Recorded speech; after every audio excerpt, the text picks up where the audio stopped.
There is a light in the American sky that gets reported to the police every year, all across this country. People step out onto their porches after sunset and see it hanging low in the west. A single point of white fire, brighter than every star around it. Too steady to be a plane. They call the local news. They call hotlines. Some of them film it with shaking hands and post it at midnight, certain they have finally seen something from another world. And in a way, friend, they have, because 3,000 years ago, on stony islands, in a wine-dark sea, the Greeks watched that exact light and knew precisely what it was. They gave it a name. Her name.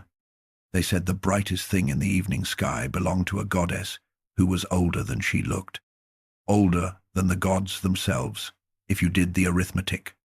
A goddess of love and beauty and desire who had started more trouble than war itself, because she was usually the reason wars got started in the first place. Tonight, you and I are not going anywhere. There is no journey.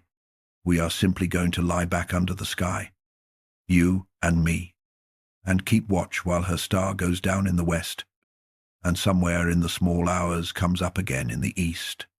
That is the whole trip. Her entire life fits exactly inside one night, and you are allowed to sleep through any of it. The star does not need us awake. She is setting right now. Friend, look west, and while she sets, let me tell you about an apple. Start with the grass. That is where the whole thing started. In the long summer grass, on the side of a mountain called Ida, in a country that does not exist anymore. On an afternoon, nobody thought to write down, there is a young man sitting in that grass, and I want you to see him clearly, because the entire ancient world is about to pivot on him, and he has no idea. He is a herdsman, goats and cattle, scattered up the slope around him, bells knocking softly in the heat. He is barefoot. There is dust on his ankles and a herding stick across his knees. And he is, and every single account agrees on this, almost uselessly beautiful, the kind of beautiful that has never once been asked to do anything difficult. Shepherds from the other valleys walk an hour out of their way just to look at him. His name is Paris, and as far as he knows, that name means nothing to anyone. The afternoon is ordinary. Flies, heat, the smell of crushed time where the cattle have been lying, and then the light on the mountainside changes, the way it changes when a cloud crosses the sun. Except there are no clouds, and Paris looks up from his knees, and there are 3 women standing in the grass in front of him. They are not from the valleys. He knows that in the first half-second, the way you know a wolf is not a dog, they are too tall. For one thing, the grass does not bend under them. For another, and the air around them has gone very still and very heavy, like the air before summer lightning, and every goat on that slope has stopped chewing at the same moment. And somewhere below, the bells have gone quiet. The first woman carries herself like a throne room. Dark eyes, gold at her wrists, the patience of someone who has been obeyed for so long she has forgotten the word for it. The second stands, like a spear, stood upright, grey-eyed, watching him the way soldiers watch a doorway, and he understands somehow that she has already measured everything about him and filed the number away. And the third, friend, I am going to be honest with you the way the old poets were honest. The third one, no man ever managed to describe. They describe what happened to people who looked at her. The breath going shallow, the mind sliding gently off its rails. Paris, sitting in the grass with his mouth open, has stopped being able to remember what he was thinking about a minute ago, and a minute ago is starting to feel like another life. The tall one, the queenly one, speaks first, and what she says makes no sense at all. She says, "You are going to judge us," and something is placed in his hands. It is an apple, and it is made of solid gold. heavy as a stone, warm from someone's grip, and there is a line of writing scratched into its side, and the writing says, "For the fairest, 1 apple, 3 goddesses. Somebody, somewhere, wants these 3 to fight, and they have chosen a barefoot man on a hillside to be the battlefield." Then the promises begin. And this is the part to hold on to tonight, because everything that ever went wrong afterward went wrong right here. The queen leans down and offers him power, real power, thrones, whole kingdoms of the east bowing to a herdsman. If the apple comes to her, the grey-eyed one offers him victory, every battle of his life, won before it starts, wisdom in his head and glory on his name. If the apple comes to her, and the third one smiles and offers him nothing you can put on a map, she says, "Give it to me, and I will give you the most beautiful woman in the world." Watch his hands now. Watch them the way the whole ancient world would come to watch them, because the poets went back to this grassy hillside for 1,000 years, the way you go back to an intersection after a crash, pacing it off, asking how something so enormous fit inside something so small. There is a city a day's walk from this mountain, a famous one, high walls, bronze gates, 60,000 people cooking dinner inside it this very evening. Every one of them will be touched by what this hand does next. Most of them will die of it. His fingers tighten on the apple. His arm starts to move. And right there, friend, we stop, not forever. I promise you we will stand in this exact grass again before the night is over, and you will watch that arm finish what it started, and you will hear all 3 promises again, knowing everything those promises cost. But you cannot understand what happens on this mountain. Not really. Not the way the Greeks understood it, until you know who that third woman is, where she came from, what she is made of, why a queen and a warrior, goddesses who could crack the world like a plate. Both looked at her sideways with something that was almost fear. Her story starts long before Paris, before his city was a city, before the gods had thrones to sit on, back at the very beginning of things, in the dark, over water. The apple can wait in his hand. Apples are patient. So is she. Before, there were people to sleep through it. The night sky was a person. That is where the Greeks began their whole story of everything. So it is where we begin hers. In the beginning, they said, the sky was not a ceiling. He was alive, the first father, immense and star-covered, and his name was Uranus, and he lay down upon the earth every night, pressing close, because the earth was alive too, and she was his wife, and the earth grew tired of him. There is a whole dark story in that sentence, and most of it is not ours tonight. What matters to us is the sun. The earth had children, and the children had nowhere to grow, crushed in the closeness between their parents, and the youngest of them was named Cronus, and Cronus was the one with the nerve. His mother shaped a sickle out of grey flint, a curved blade the size of a young moon, and she asked which of her children had the courage to use it, and only the youngest put his hand up. So she hid him, and she waited for dusk, and when night came down, in the oldest ambush there ever was, Cronus reached out of his hiding place and maimed his own father.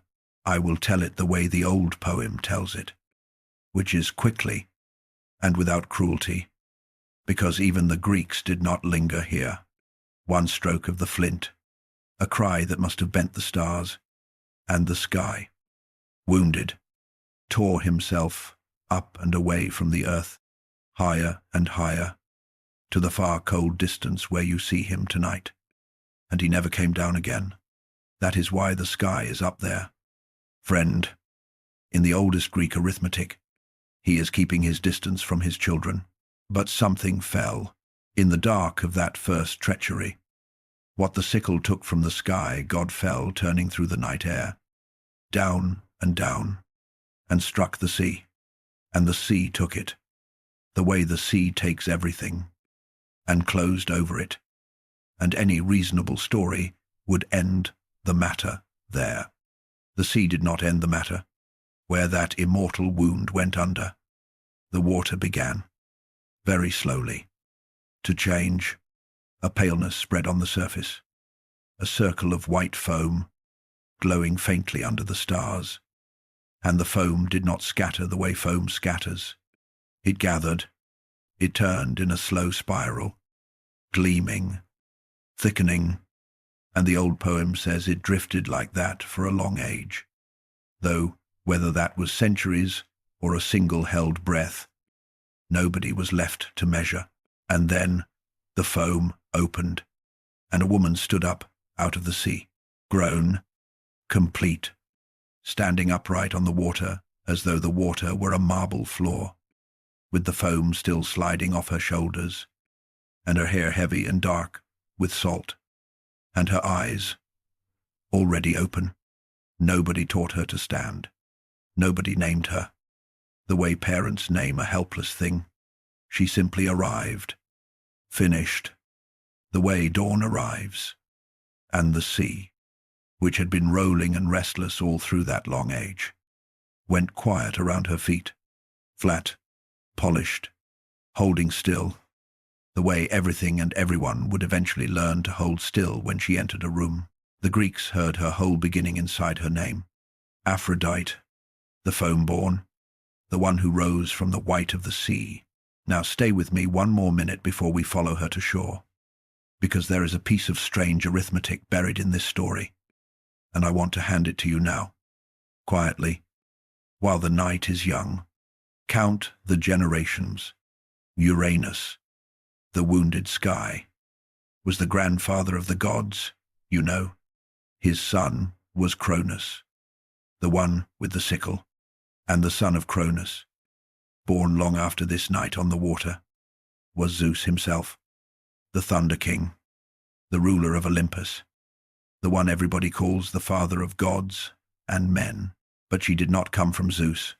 She came from the sky's own blood, a full generation before Zeus drew breath, which means the goddess of love, the one who looks youngest in every painting, the one the other gods treated like a beautiful younger sister, was older than all of them, older than the thunder, older than the thrones, older than the whole shining government of heaven that would one day pretend to give her orders. Hold that backwards arithmetic somewhere safe tonight. Friend, do not do anything with it. Just keep it, the way you keep a key you have not found the lock for.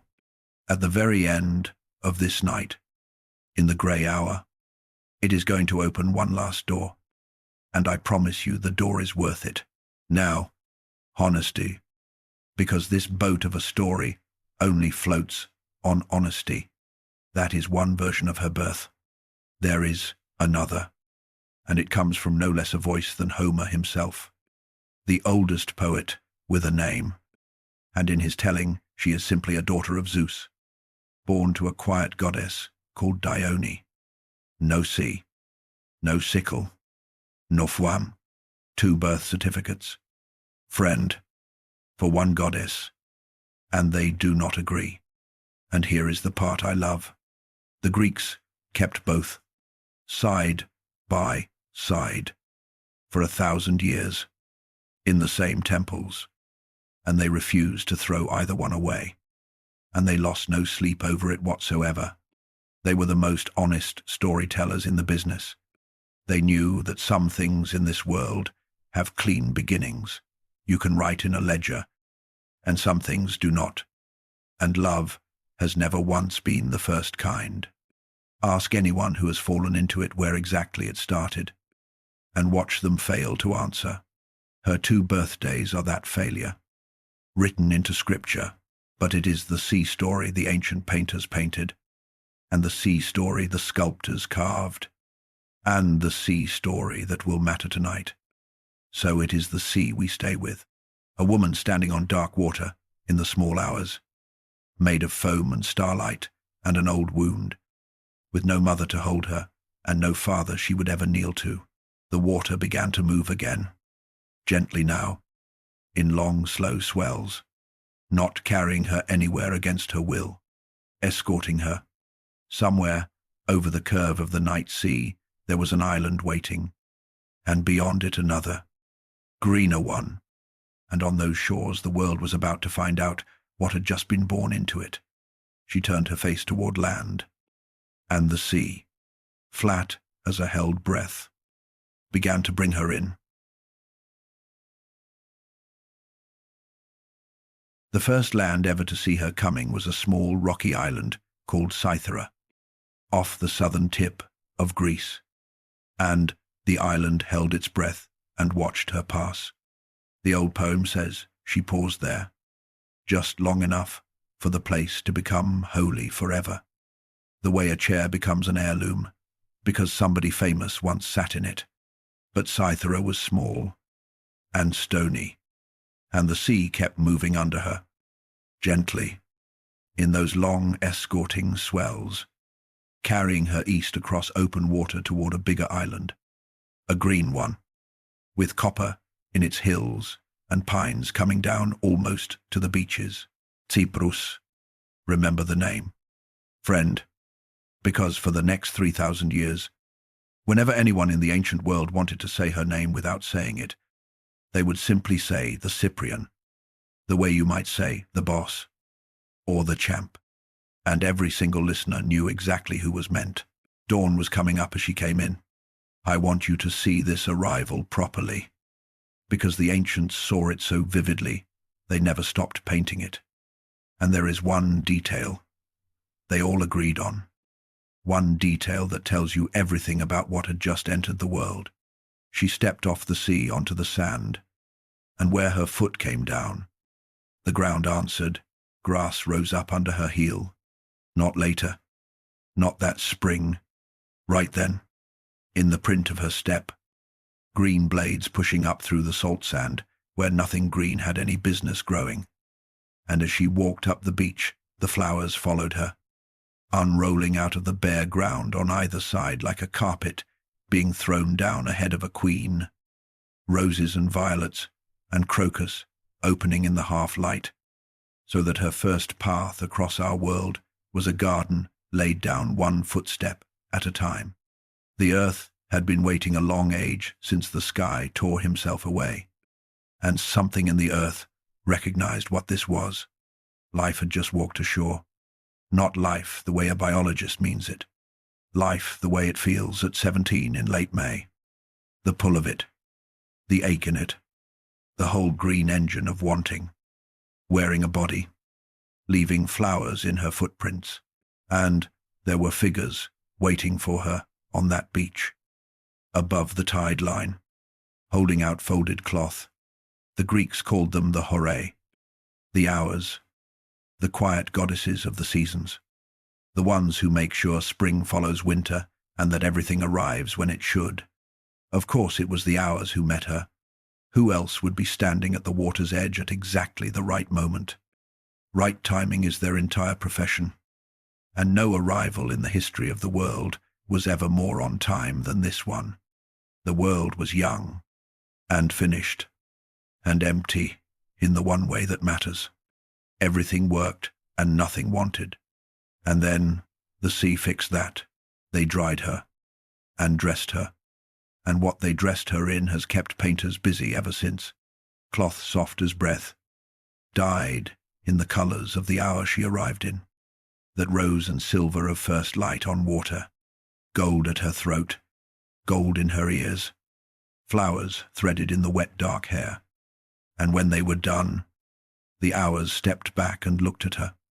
And the oldest hymn we have says, even they, goddesses themselves, stood there, amazed.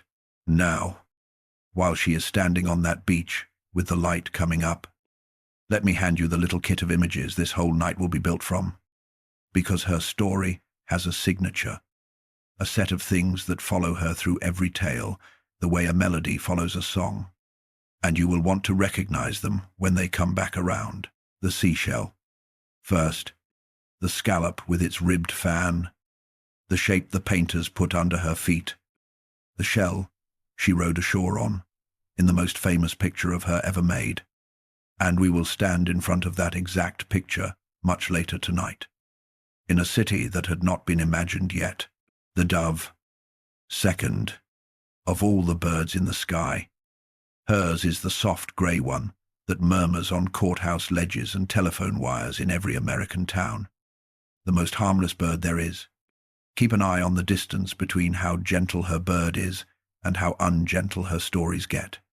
That distance is practically the plot. The rose.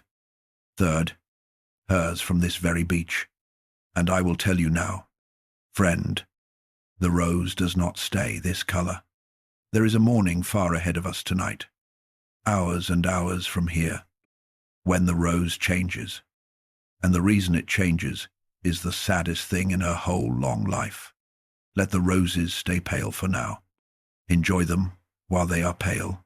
The myrtle, the little dark-leafed shrub with the white star flowers, the one she hid behind, modest for exactly one moment in eternity, when she first came ashore with no clothes and the wind off the sea behind her.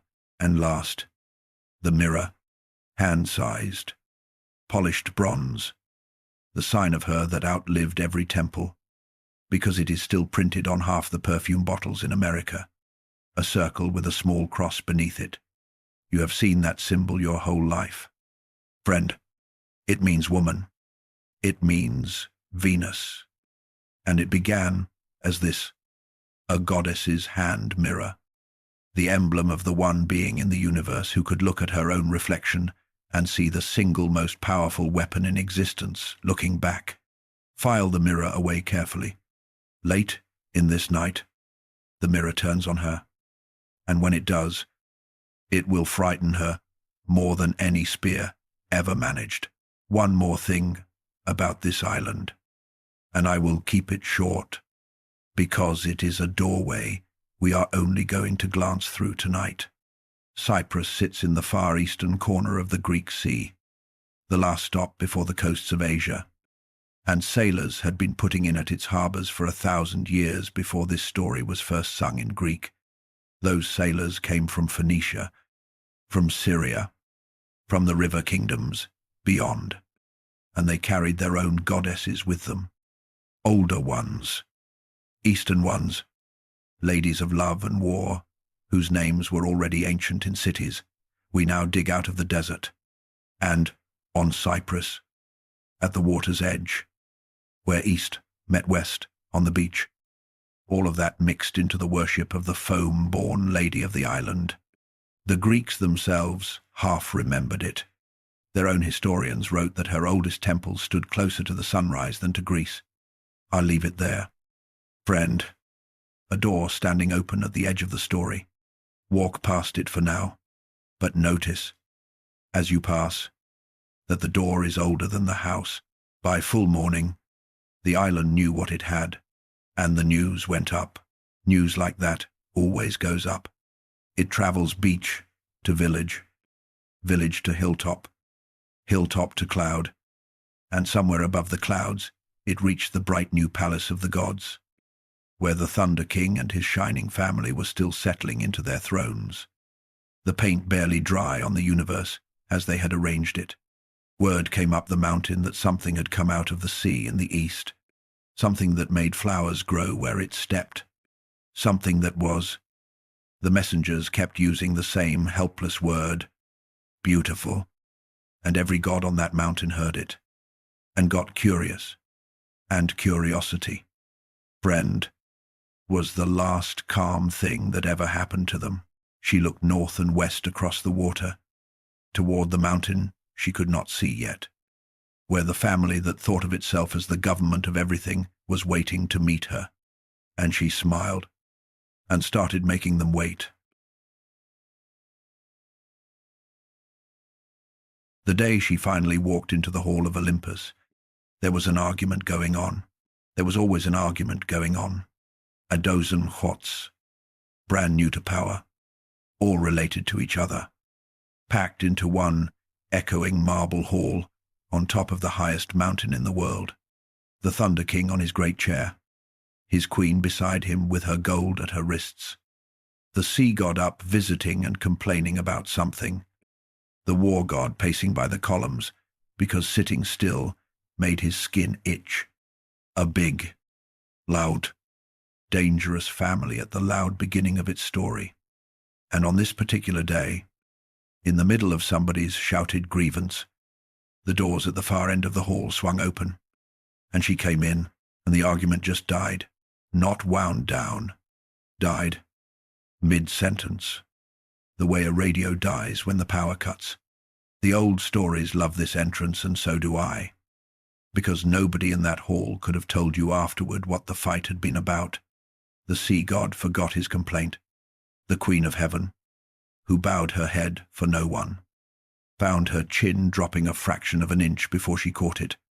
The war god stopped pacing and stood very straight, the way soldiers stand when a general enters. Except no general had ever made him do it.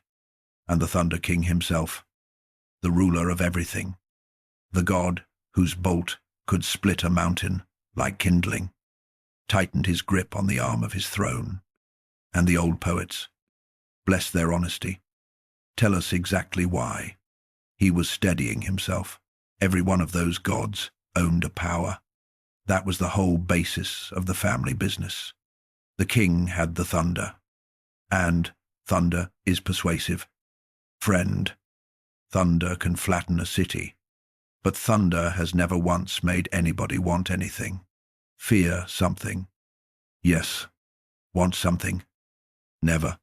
The sea god could shake the ground under a kingdom until its towers came down. But he could not shake one human heart into changing what it loved. The war god could fill 10,000 men with the courage to die, which sounds like the deepest kind of power there is. Right up until you ask what sends men to war in the first place, and trace the answer back far enough, and find, more often than any king would like to admit, Aphrodite, she walked the full length of that silent hall, past all of them, wearing the sea's own calm, and what every god in the room understood, in the place where you understand things before you can say them, was this: our powers work on the world. Hers works on us. They gave her a throne. Of course they did. What were they going to do? Ask the ocean to take her back. And it did not take long. Friend, a season, maybe two, before the mountain learned the size of what it had adopted. Little things first. Gods who had despised each other for an age were found walking together in the evening, helpless and embarrassed about it. Nymphs lost their trains of thought. Somewhere down on earth, an ordinary shepherd looked at an ordinary weaver girl he had seen every day of his life, and his knees stopped working, and neither of them ever traced it to the new lady on the mountain, smiling at something far away. Then came the day the Queen of Heaven knocked on her door. This is a true story. Friend, as true as these stories get. It is right there in Homer, and it is my favorite piece of evidence in the whole case I am laying out for you tonight. Hera, Queen of Olympus, wife of the Thunder King, the single most powerful female being in the Greek universe, had a problem, and the problem was her own marriage. She needed her husband's attention, needed it badly. For reasons of state I will not drag you through at this hour. And this queen, this empress of everything, with every treasure of heaven at her fingertips, I could think of only one tool in all creation equal to the job. She went to Aphrodite's rooms, and she asked to borrow the belt. The Greeks called it the cestus, a band of worked cloth the goddess wore at her breast, and stitched into it, the poem says, was everything. Love was stitched into it, and longing, and the sweet secret talk that steals the wits of the wise, all of it woven into one soft strip of fabric you could fold in your two hands. the most concentrated power in the universe. And it was haberdashery. And here is the detail I want you to fall asleep on. The Queen of Heaven, to get it, had to stand in a doorway like a neighbor short of sugar and ask. Aphrodite smiled and unfastened it from her breast and handed it over and said, "Take it, and I hope you get what you are after," knowing, friend, knowing exactly what it meant, that the crown of the universe had just come to her, hat in hand. On Olympus there was a king of the gods, and everybody knelt to him. And then there was whatever this was, this quieter arrangement, never voted on, never carved over any doorway, in which the very queen who wore the crown came borrowing from the Lady of the Doves. She did not rule alone, either. Power like hers has a staff, and hers followed her, the way heat follows a fire. Eros was the one you know, the boy with the bow, small and golden and frightening, and I choose that last word carefully, because his arrows did not wound the body. They rewired the aim of a life in one stroke, and not one being in the universe, God or mortal, was ever issued armor against them. I will be straight with you. Some of the oldest Greek voices swore Eros was no one's child at all. That desire was there at the very foundation of things, older than the gods, older than the ground. Other tellings, later ones, make him her son, her shadow, her little armed errand. Both versions lived side by side, the usual honest Greek disagreement, and you can hear what they were arguing about underneath. Does love serve beauty? Or was love here first? 3,000 years. Friend, and that jury is still out. With him came the quieter ones, the ones nobody built statues to, because nobody wanted to look them in the eye. Himeros, which is desire in the present tense, the pull toward what is standing right in front of you. Porthos, which is desire in the past tense, the ache for what is gone, the one that gets up with you at 3 a.m, and Patho, persuasion, the soft voice that makes the unreasonable sound reasonable, the most dangerous member of the whole department, because she is the one that makes it all feel like your own idea. That was the operation. That was what moved into the top floor of the universe, trailing doves and roses, while the Thunder King watched from his big chair and did the math kings do. He had the throne. She had the thing thrones are made of, which is wanting. And I can prove to you in one word that her department outlived his entire government. His name survives in a planet and a museum wing. Hers is still on active duty in the language you speak every single day.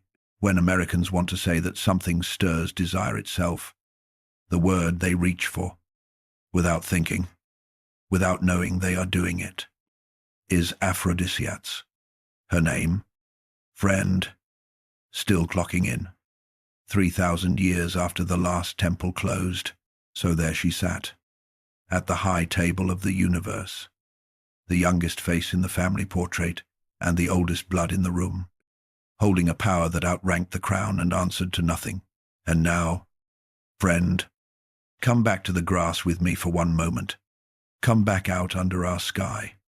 While we have been up on the mountain, the night has been doing its quiet work, and her star, look now, has slid all the way down the west. It is sitting on the rim of the world this very minute, bright as a struck match, going. The Greeks watched that same star on their own summer nights, and here is what they believed, and I need you to have it before the dark hours come. They believed there were two of them, two stars. On the western horizon of every Greek evening hung a star they called hers, the sweet one, the lamp of lovers, first light out at dusk, and on the eastern horizon of every Greek morning hung another, a cold white herald that ran ahead of the sun, the sweetest light of evening, and the coldest light of morning. And for centuries upon centuries, friend, the Greeks believed, with their whole honest hearts, that they were two different stars. Hold that, the way you are holding the apple, and the arithmetic, and the pale roses, because the goddess who could govern desire was about to find out that desire does not always obey its maker. Her star is under the horizon now. The sweet hours of this story are setting with it. What comes next comes in the dark. Deep under a mountain in the sea, in the red light of a forge, there is a god working the night shift. And I want you to meet him before anyone tells you what to think of him. Listen first. That ringing. Iron on iron. Steady as a heartbeat. That is him. It never really stops. The islanders in the old days would point at their smoking mountain and tell you the god of the forge was at work under it. And the truth is, he was always at work. Because work was the one thing in his life that had never once turned its face away from him. His name is Hephaestus, and he is the craftsman of heaven. And everything up on that shining mountain that amazes you was made by him. The thrones the gods sit on, his. The gates of the palace that open by themselves at a word, his. The Thunder King's own scepter, the arrows of the archer gods, the unbreakable chains, the palaces, the very locks on the doors of Olympus. All of it came off this one god's anvil, down here in the heat and the hammering, where the light is the color of embers and the shadows dance on walls of black rock. And look there, moving in those shadows. And do not be alarmed. Those are his helpers, and they are one of the strangest and most wonderful things in all of Greek myth. Girls made of gold. He built them himself, living metal. The old poem says, with understanding in their hearts and voices in their throats, golden handmaidens who move around the forge, steadying his arm, fetching his tools, taking his weight when he walks, 3,000 years before anyone said the word robot. Friend, the Greeks dreamed this exact dream, and they put it here, in the workshop of the loneliest god on the roster, because that is the other thing about Hephaestus, and it is the thing the whole chapter turns on. He is the only god on Olympus who knows what it is to be thrown away. He was born to Hera, queen of heaven, and he was born with a body that did not match the family brochure. His legs did not work the way Olympian legs were supposed to work. And his mother, the story says plainly, looked at her newborn son, at his crooked legs, in a palace where everyone else was flawless, and she threw him off the mountain, off the actual mountain. Friend, out of heaven itself, the baby fell one whole day. Sky to sea, and the sea took him, the way the sea takes everything this family discards.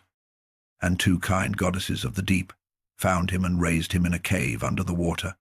And there, in that cave, the thrown-away child found his hands. He made brooches first. The story says, little things, clasps and cups and curling bracelets, gifts for the two mothers who had wanted him. And the work grew with the boy, until the boy who was not beautiful was making the most beautiful objects in the universe. And heaven, which had thrown him away, noticed what heaven always notices, that he was useful, so they brought him back. There is a whole story in how a golden throne he built for his mother with a trap in it, a bargain to set her free. And it is a good story, but it is not tonight's. Tonight what matters is that he came back up the mountain a master, took his place at the anvil of the gods, and became the single most necessary person in a family that had once dropped him into the ocean. And necessary, friend, as anyone who has ever been the reliable one in a glamorous family can tell you, is not the same as loved. Now, into this workshop, into this life, heaven sent down a decision. They gave him Aphrodite, Gerve. That is the word the stories use. And I want you to hear how strange it is. The newest power on the mountain. The foam born. The one who had silenced the hall just by walking into it, was married to the smith. In some tellings it was the Thunder King's decree, a way of settling the matter before every god on the mountain came to blows over her. In others, it was the price of unbending that trapped throne. A deal, a signature, an arrangement. Every telling agrees on what it was not. Nobody, in any version, ever says that anybody asked her. Think about the reasoning for a second, because you can hear it. The way you can always hear a committee thinking. She is dangerous. This new one. The desire she stirs could crack the family in half. Very well. Marry her to the steadiest man we have. The serious one. The one who works nights. Lock the treasure in the strongest vault on the mountain, and let us all get some sleep. They were the government of the universe. Friend. And they genuinely believed you could file desire under a marriage the way you file a document under a lock. It is the single most human mistake the Greek gods ever made. And they made it on the grandest scale available. And here is where I have to slow down and be fair. Because the easy version of this story, the one you may have heard, says the beautiful goddess despised her ugly husband, and the easy version is junk. Sit in the forge a while and watch, and you will see something more painful and far more true. He was good to her. The stories are quiet about it, but the evidence is everywhere, because the evidence is the work, the finest things Hephaestus ever made. He made for her a crown of worked gold, jewelry no mortal queen could dream of. He built her rooms in the palace with doors that answered to her voice alone. Late in the night shifts, the golden handmaidens steadying his arm, he would take up the fine tools, the small hammers, the ones for delicate work, and he would make her flowers, roses of beaten gold, brand, petal beau, hammered petal, each 1 hour of a god's labor, because the real ones rose out of the ground wherever she stepped, and he could not give her anything she did not already command. Except this, the proof of hours, the one currency he had, and she took them kindly. That is in the silence of the stories too. She was not cruel to him. Whatever the cheap tellings say, she wore the crown, she admired the flowers, and meant it. Between those two facts, his devotion and her kindness, there was room for everything, except the one thing the marriage was invented to contain. Desire does not answer to arrangements. That is not a moral. Friend, it is more like a law of physics, and she was its incarnation. And heaven had married the law of gravity to a man, and then asked things not to fall. What lived between them was courtesy. Courtesy is a good and underrated thing. It can carry two people a long way. It carried these two exactly as far as it goes, and no farther. So picture the forge on one more night, the hammer ringing its steady heartbeat, the golden girls moving in the ember light, a god bent over a workbench, making a rose that will never wilt for a wife who is somewhere up in the bright halls. At some gathering he was invited to, and would rather not limp through. Marriage had given Aphrodite a place beside the forge. It had not given her one reason to stay there. And elsewhere on the mountain, in a hall that smelled of bronze and leather, a god was pacing. He was everything the smith was not. Straight-legged, loud, magnificent, restless as a penned stallion. A god with a soldier's shoulders and a soldier's patience, which is to say, none at all. The Lady of the Doves and the Lord of War. Even the stars leaned in. The sun sees everything. Friend, remember that the next time you are outside at noon with a secret, the Greeks knew it 3,000 years ago and built it into their world. The sun was a god named Helios, And he drove his burning chariot across the whole sky every single day, border to border, horizon to horizon, and there was not one courtyard, one mountain path, one unshuttered window in all the world that his light did not enter, most days, that made him the great witness of oaths, the eye that kept men honest. And then, one morning, passing high over the palaces of Olympus, the sun glanced down through a window that happened to be open, and saw two people who were very much not supposed to be together. Together. He knew them both on sight. Everyone knew them both. The Lady of the Mountain, unmistakable anywhere in the universe, and beside her, his war cloak thrown over a chair, the god Ares. Now hold the picture a moment, because the Greeks themselves never stopped turning it over. War and love, on paper. No two powers in heaven had less to say to each other. His whole kingdom was the battlefield, the crash of bronze, the scream and the mud, everything in creation that breaks things apart. Hers was the pull that draws things together, the touch, the glance across the room, everything in creation that binds, fire and water. You would say, except anyone who has ever lived through either one can tell you what those two kingdoms have in common. The racing heart, the abandoned reason, the whole self thrown onto a single moment with everything on the table. War and desire run on the same fuel. Friend, they are the two fastest ways a person can lose themselves completely. And the Greeks looked straight at that uncomfortable fact and did what they always did with uncomfortable facts. They told a story about it. Ares was beautiful. Of course, in the way a drawn blade is beautiful. Tall, magnificent, quick to laugh and quicker to anger. The least popular god on the mountain, by a comfortable margin, because nobody loves war, not even other gods.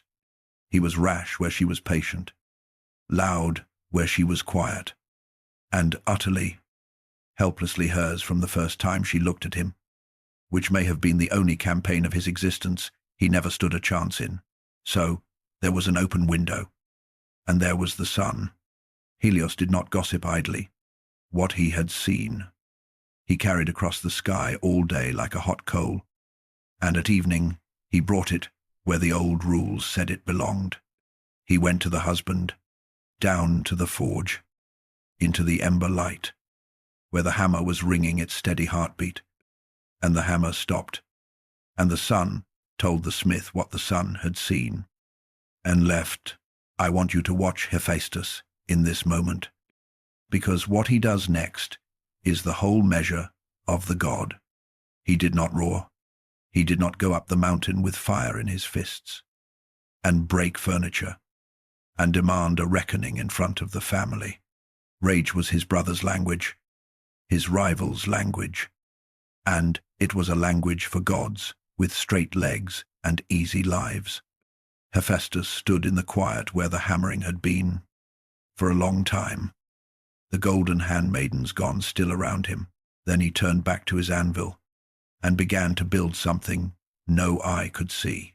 He drew bronze out to threads finer than a spider draws silk, links so small the firelight could not find them, and he wove those threads into a net, working alone now, all through the night shifts, testing every strand with the strength of a god who could chain a titan. When it was done, the poem says, it was subtle as a cobweb and strong beyond breaking, and it could not be seen at all, not by mortal eyes, not by immortal ones.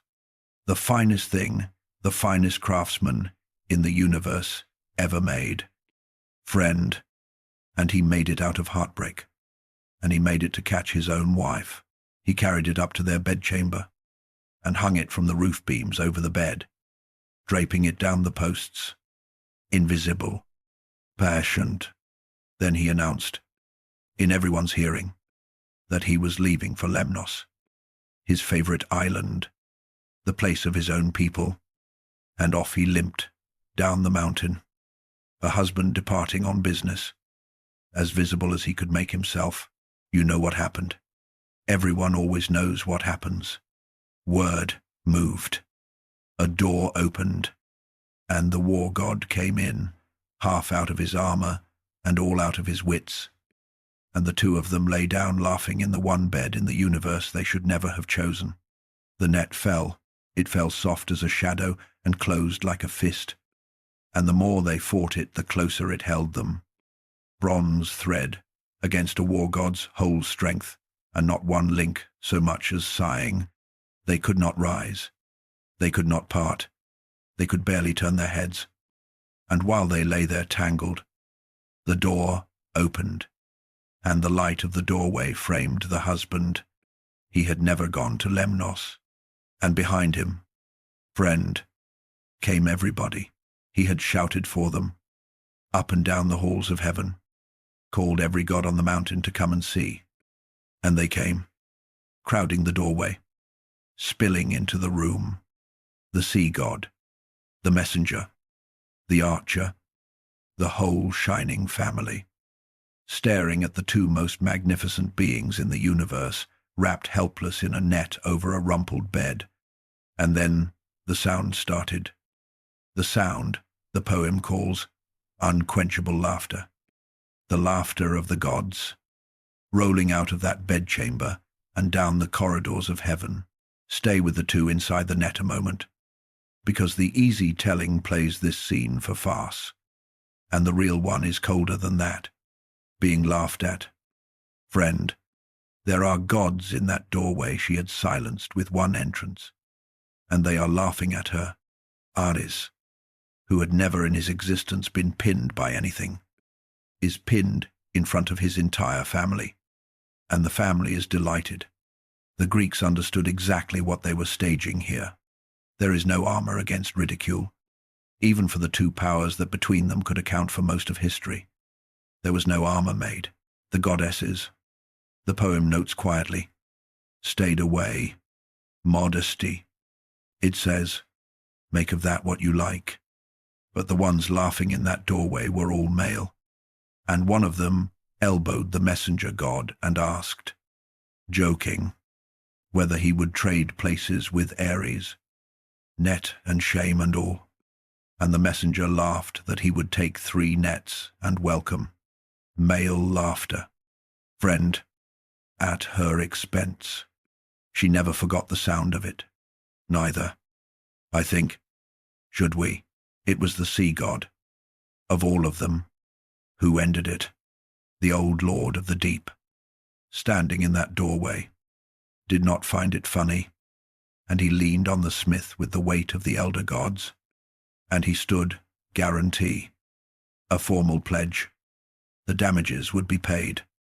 Now let them up. And Hephaestus, who had wanted exactly this, the seeing, the laughter, the witnesses, and who now had all of it, and stood there in the doorway of his own bedroom, discovering how little it fed him, loosed the net. The two of them were gone before it settled. Ares went north. The poem says, to Thrace, the hard, cold country of soldiers, to lick his pride.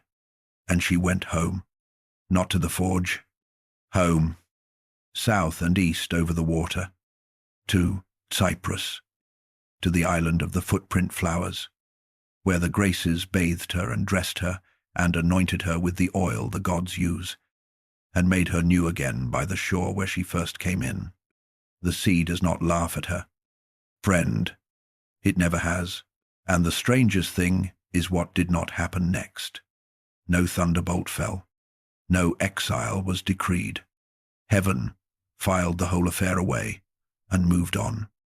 And the marriage, on paper, stood, and desire went right on, doing what desire does. And the smith learned the lesson that was waiting for him at the bottom of all that genius. He had built the perfect trap, and it had worked perfectly, and it had won him nothing, because the net could catch her body in his bedchamber. But there was no net anywhere, not from his forge, not from anyone's, that could catch the one thing he actually wanted. He could not make her love him. He could only prove that she did not. And the space between those two things, friend, is the whole quiet tragedy of Hephaestus, a god who could build anything, standing in a doorway full of laughter, holding the deed to an empty house. The room cleared.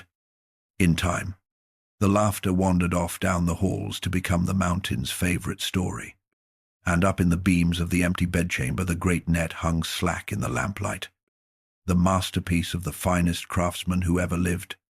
Its work done, its catch gone, drifting a little in the draught, like the web of some enormous spider that had finally caught the thing it wanted, and found out that was not what it wanted at all. Nobody ever came back for it. Before every battle the war god ever rode into, two boys harnessed the horses. That is a real detail, friend, straight out of the oldest poems, and I have never been able to shake it.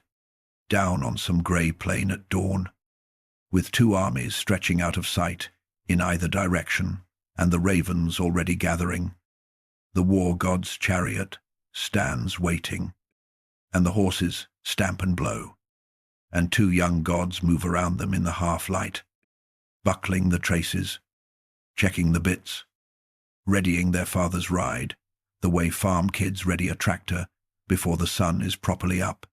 Their names are Phobos and Deimos. In our language, fear and terror, and their mother is the goddess of love. Sit with that one a second, because the affair in the golden net was not the end of anything. Heaven had laughed its laugh and filed the scandal away. But war and love went right on finding each other, decade after decade, age after age, the worst-kept secret on the mountain. And like most long loves, secret or not, it left children in the world. And the Greeks, when they came to name those children, did the bravest thing storytellers can do. They told the truth about where things come from. What is born when desire lies down with violence? Fear is born. Friend, terror is born.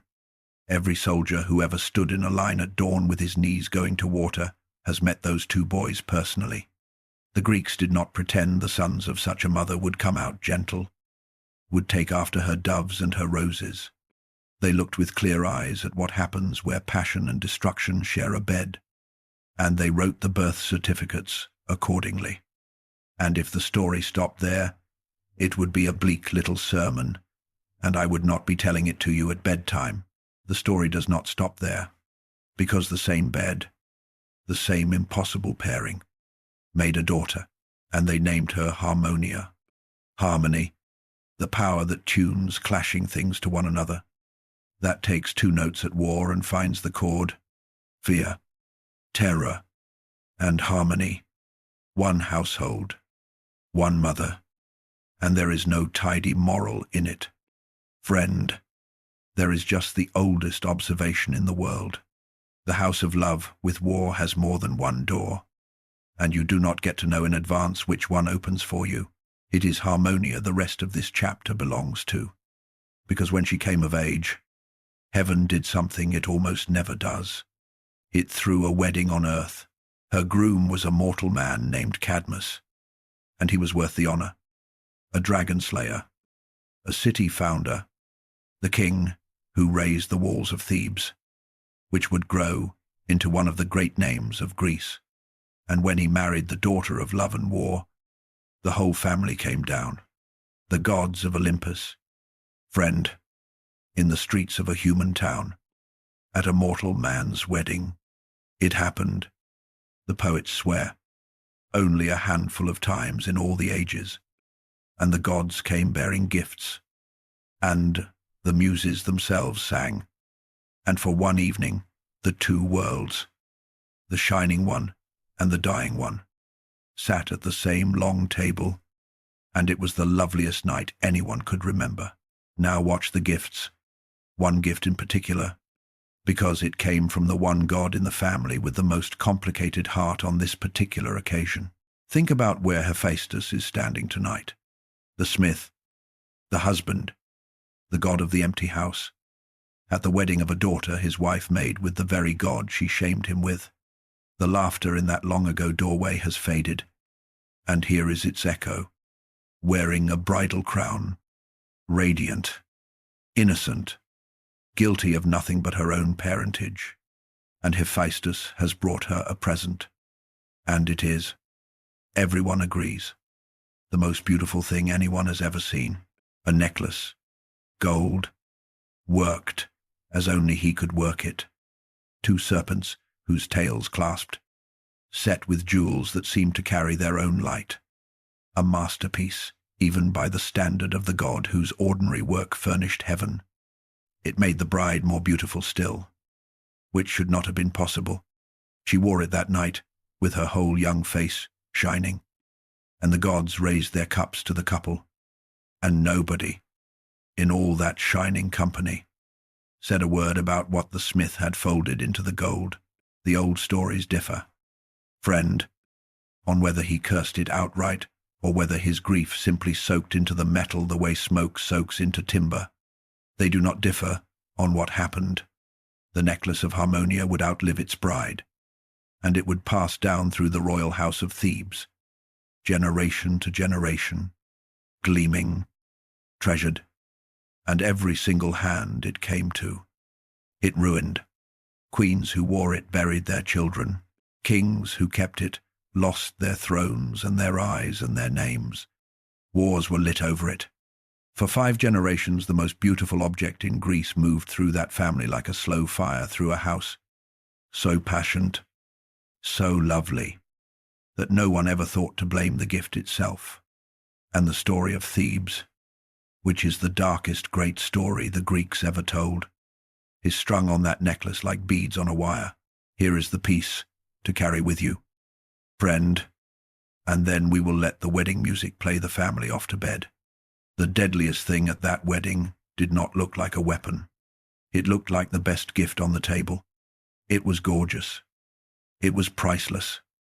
Everyone wanted to touch it, and it carried 5 generations of ruin in its clasp. And I am telling you this now, at this exact table, at this exact wedding, because this is not the last time. Tonight, you will see the trick, hours from here, at another wedding, with these same gods, around another table. Someone is going to bring another golden gift, small enough to hold in one hand, lovely enough that 3 goddesses will reach for it at once. When it comes rolling across that far-off floor, remember the necklace. In this family, friend, beauty is how the bill arrives, one more name from this marriage. And it is a soft one to end on. In the later tellings, the little archer himself, Eros, the boy with the arrows we met on the mountain, was counted among the children of love and war. The older Poots, remember, swore desire was there before everything. No one's child at all. But the later ones looked at this family, at the fear and the terror and the harmony all coming out of one door, and decided the boy who rewires hearts belonged in that doorway too. Both stories stood side by side, the honest Greek way, and I lean toward letting him have the family. Friend, if only for the mother. You will see why. Hours from now, when the boy with the arrows finally matters, and the wound in question is hers. The torches burned down over Thebes. The gods went up their mountain, and the bride slept with the serpents of gold at her throat, warm from her own skin, and dreamed, we can hope, of nothing at all. Long before sunrise, a herdsman named Anchises was alone on the slopes of Mount Ida when he saw a woman walking toward him through the grey light. Hold on, friend, you have heard that mountain's name tonight. Ida, the long grass, the goat bells, the time, The mountain where a different herdsman, in a different age, is sitting frozen with a golden apple in his hand, waiting for us to come back and finish him. This is that same mountain, generations earlier, and I want you to feel the strangeness of that as the Greeks felt it. Of all the ground on earth, this one slope keeps drawing her story back to it, the way certain corners in certain towns collect their accidents. 2 herdsmen, 1 mountain. The morning you are about to hear is the first visit. Everything that burns later, friend, catches its first spark here. Now, why is the goddess of love walking up a goat path at dawn? Because for once, the wanting is hers, and she cannot help it, and thereby hangs the turn this whole night pivots on. Understand what she had been doing to the rest of the universe up to this morning. For ages beyond count, she had been the hand on every heart's tiller. She steered the Thunder King himself. Friend, that is in the oldest hymn we have. She put the god of gods into the wanting of mortal women, time and time again. Tangled him in loves, his queen raged over. Laughed, her quiet laugh, while the ruler of everything climbed down his own mountain in disguise, after some human face she had set burning in him. That was her sport and her office. Every heart in creation had a string, and the strings ran back to her fingers. And hers alone, hung loose. The archer's arrows flew every direction but home, Zeus finally noticed. And the king of the gods decided that what was source for the thunder was source for the dove. The hymn says it plainly. Zeus cast sweet desire into her own heart, turned her own current back up the wire, and he aimed her, friend, deliberately, not at a god, where the story would stay tidy and immortal, but down, at the warm, brief world, at a mortal, at a young man keeping cattle on the high pastures of Ida, a herdsman with a king's blood a few generations back, and absolutely no idea of any of it. A young man, beautiful the way that mountain seems to grow them, whose name was Anchises.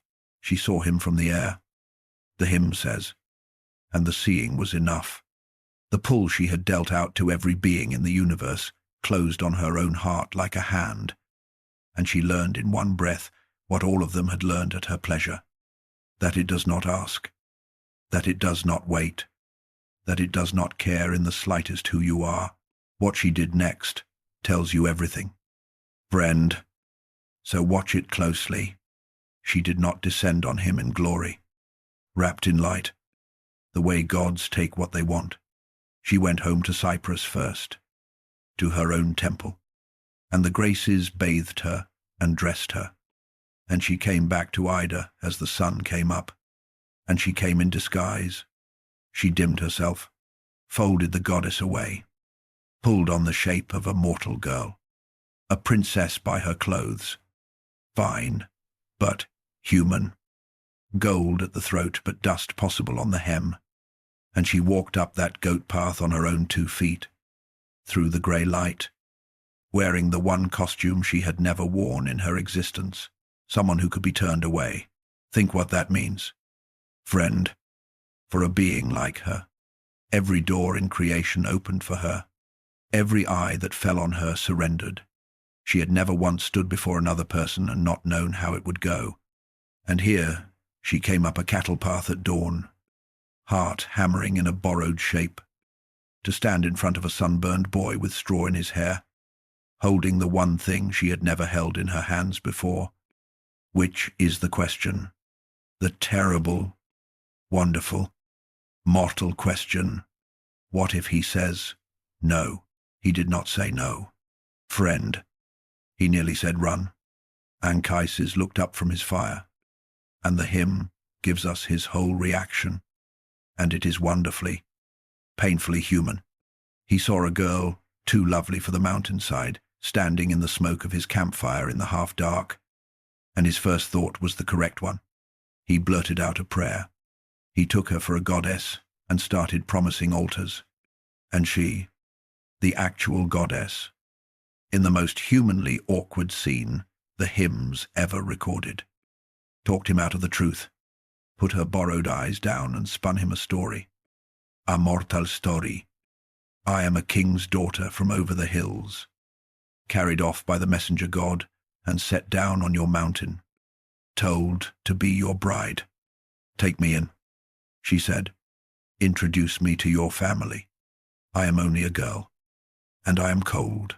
He believed her because she made him believe her, and because, let us be honest, friend, he wanted to. The rest, the hymn, draws a curtain over, and so will I. Dawn was a long time coming. It always is. The one time you dread it, and when it came, she rose from beside him and put the costume off, and stood up into herself. Her head brushed the roof beam of the herdsman's hut. The light came off her the way it comes off the sea at noon. Immortal beauty shone unbearable in that little room of hides and cook smoke. And Anchises woke, and saw what had shared his blanket. And the hymn says he turned his face away and begged. Begged. Friend. He knew the stories every herdsman knew, of what happens to mortal men who touch goddesses. And he asked her, with his eyes hidden, not to leave him ruined, not to wither him, standing there in his one blanket, bargaining with the morning itself. And here the story does the thing I have been walking you toward all night. It stops being about him, because she looked down at this trembling boy she had wanted so badly, and the tide went out of her, and what came in behind it. The hymn is unflinching, was grief, not anger, not the cool amusement of a goddess done with a toy. Grief. She calmed him, told him he was safe, that no harm would come, that she would bear him a son, a boy she named on the spot, Aeneas. Mark it, friend, and hold it, and that the child would be raised by the nymphs of the mountain and brought to him at 5 years old, a son so fine that Anchises would spend the rest of his life being congratulated.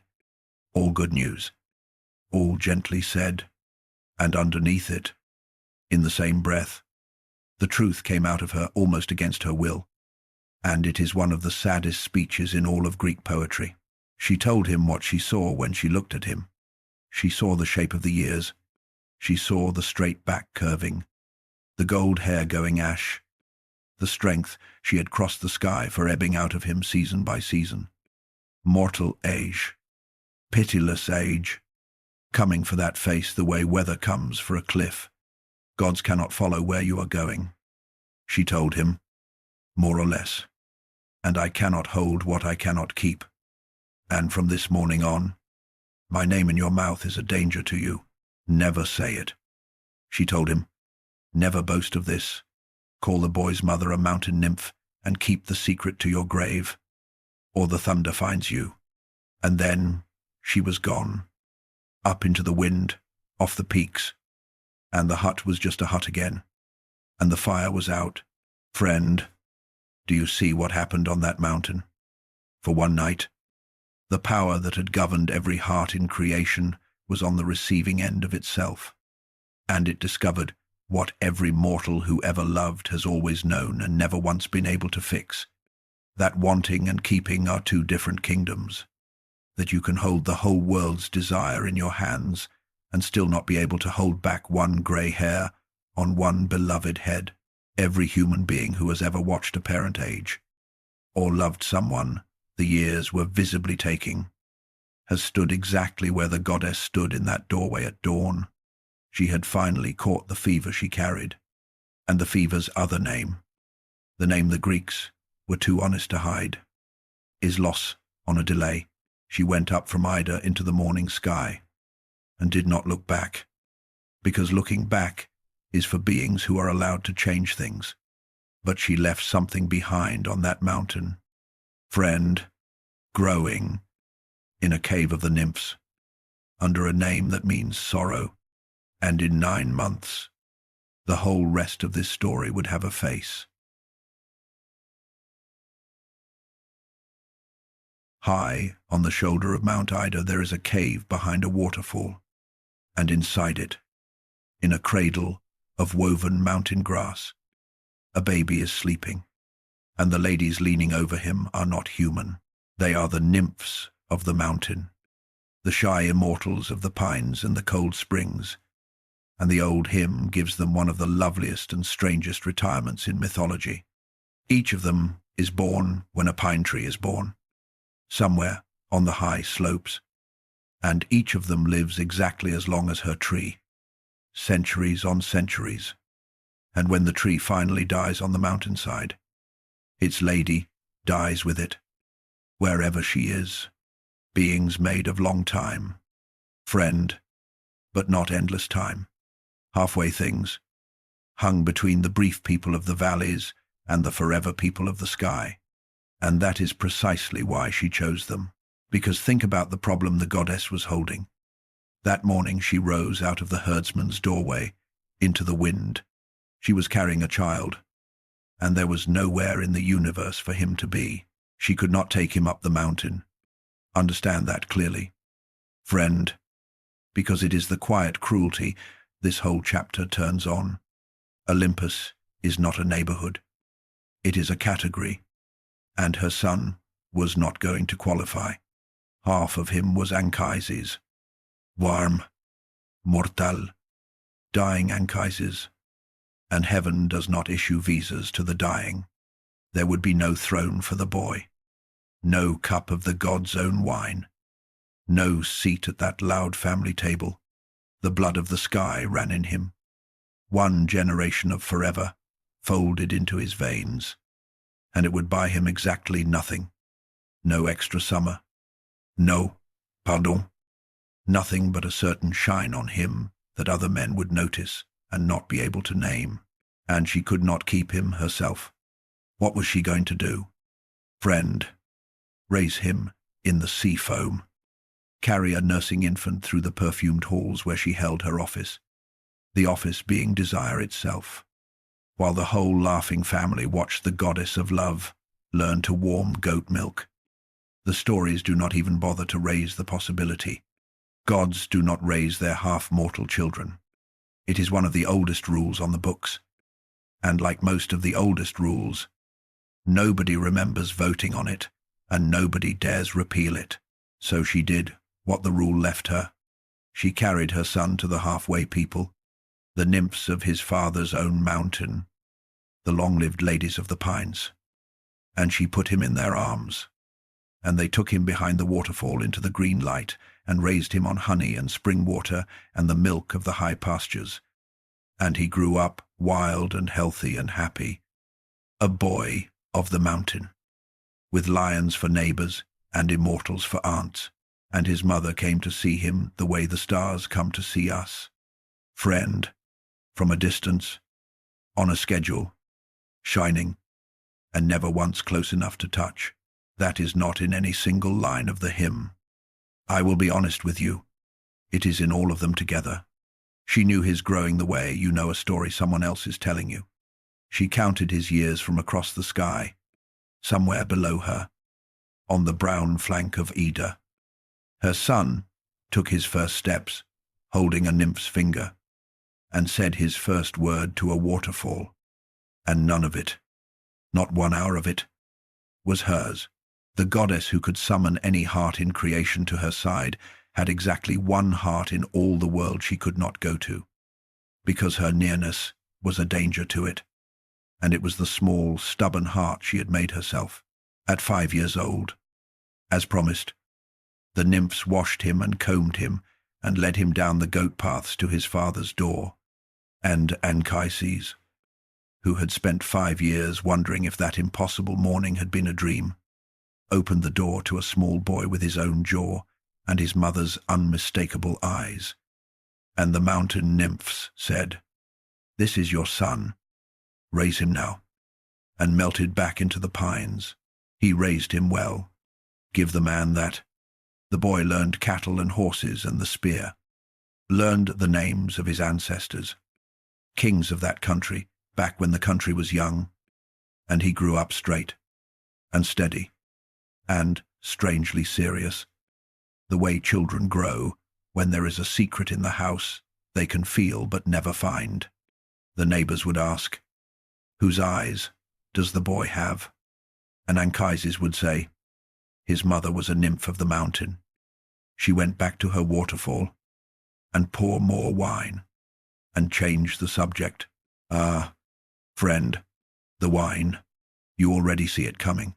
It was years on, at some festival or feast, some warm, loud night with the cups going around, and some man boasting of a girl he loved, some other man topping him, the oldest game at every table on earth, and Anchises, grey coming into his beard now, listening to boys brag about mortal sweethearts, felt the secret rise in him on the wine like a bubble off the bottom of a jar, after all these careful years, and could not, or would not, hold it down. "You think you have loved," he said, or words to that effect. "I have had the Lady of Cyprus herself in my bed on this very mountain, and my son is the son of the goddess of love." The sky heard it. The sky hears everything said at feasts. Friend, it is one of the reasons feasts are dangerous, and the old warning came due. The stories differ, in their honest way, on exactly what the thunderbolt did. Some say it struck beside him, and the terror alone stooped his back forever. Some say it lamed him, one leg seared, so that the herdsman who had been beautiful enough to stop a goddess on the wing walked crooked the rest of his days. The versions vary, friend, and the accountants of myth argue the details, but every one of them agrees on the shape of it. He spoke the name he was told never to speak, and lightning came for him, and from that day Anchises was an old man who could not walk unaided. Hold that picture, the ruined father, because the story is not done with him, and I made you no idle promise when I said this boy would matter. Watch the son now. He grew into a man, and the man moved down off the mountain, into the city, a day's walk from those pastures, the famous one, the one with the high walls and the bronze gates. And there his quality declared itself. In the councils of that city he became the level voice.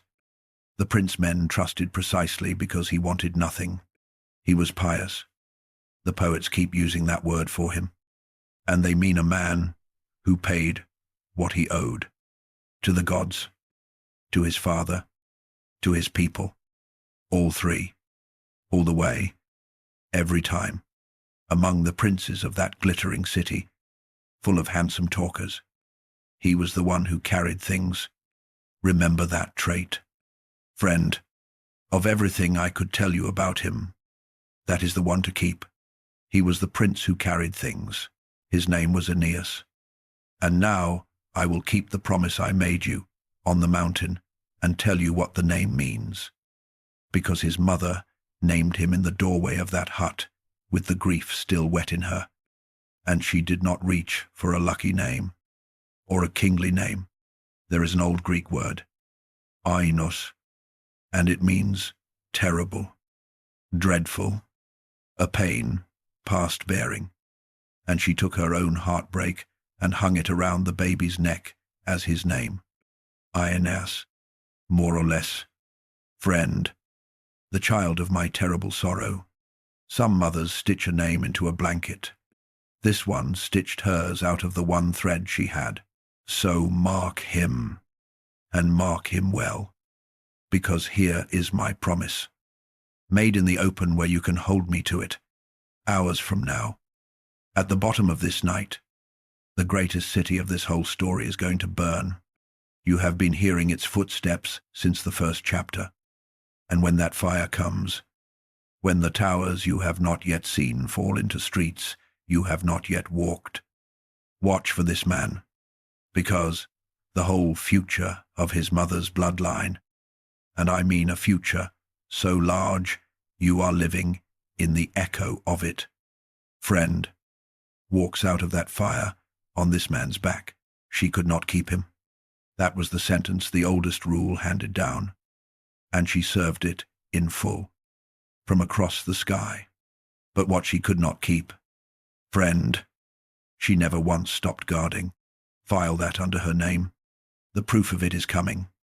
In the smoke, at the worst hour of the worst night, this story owns.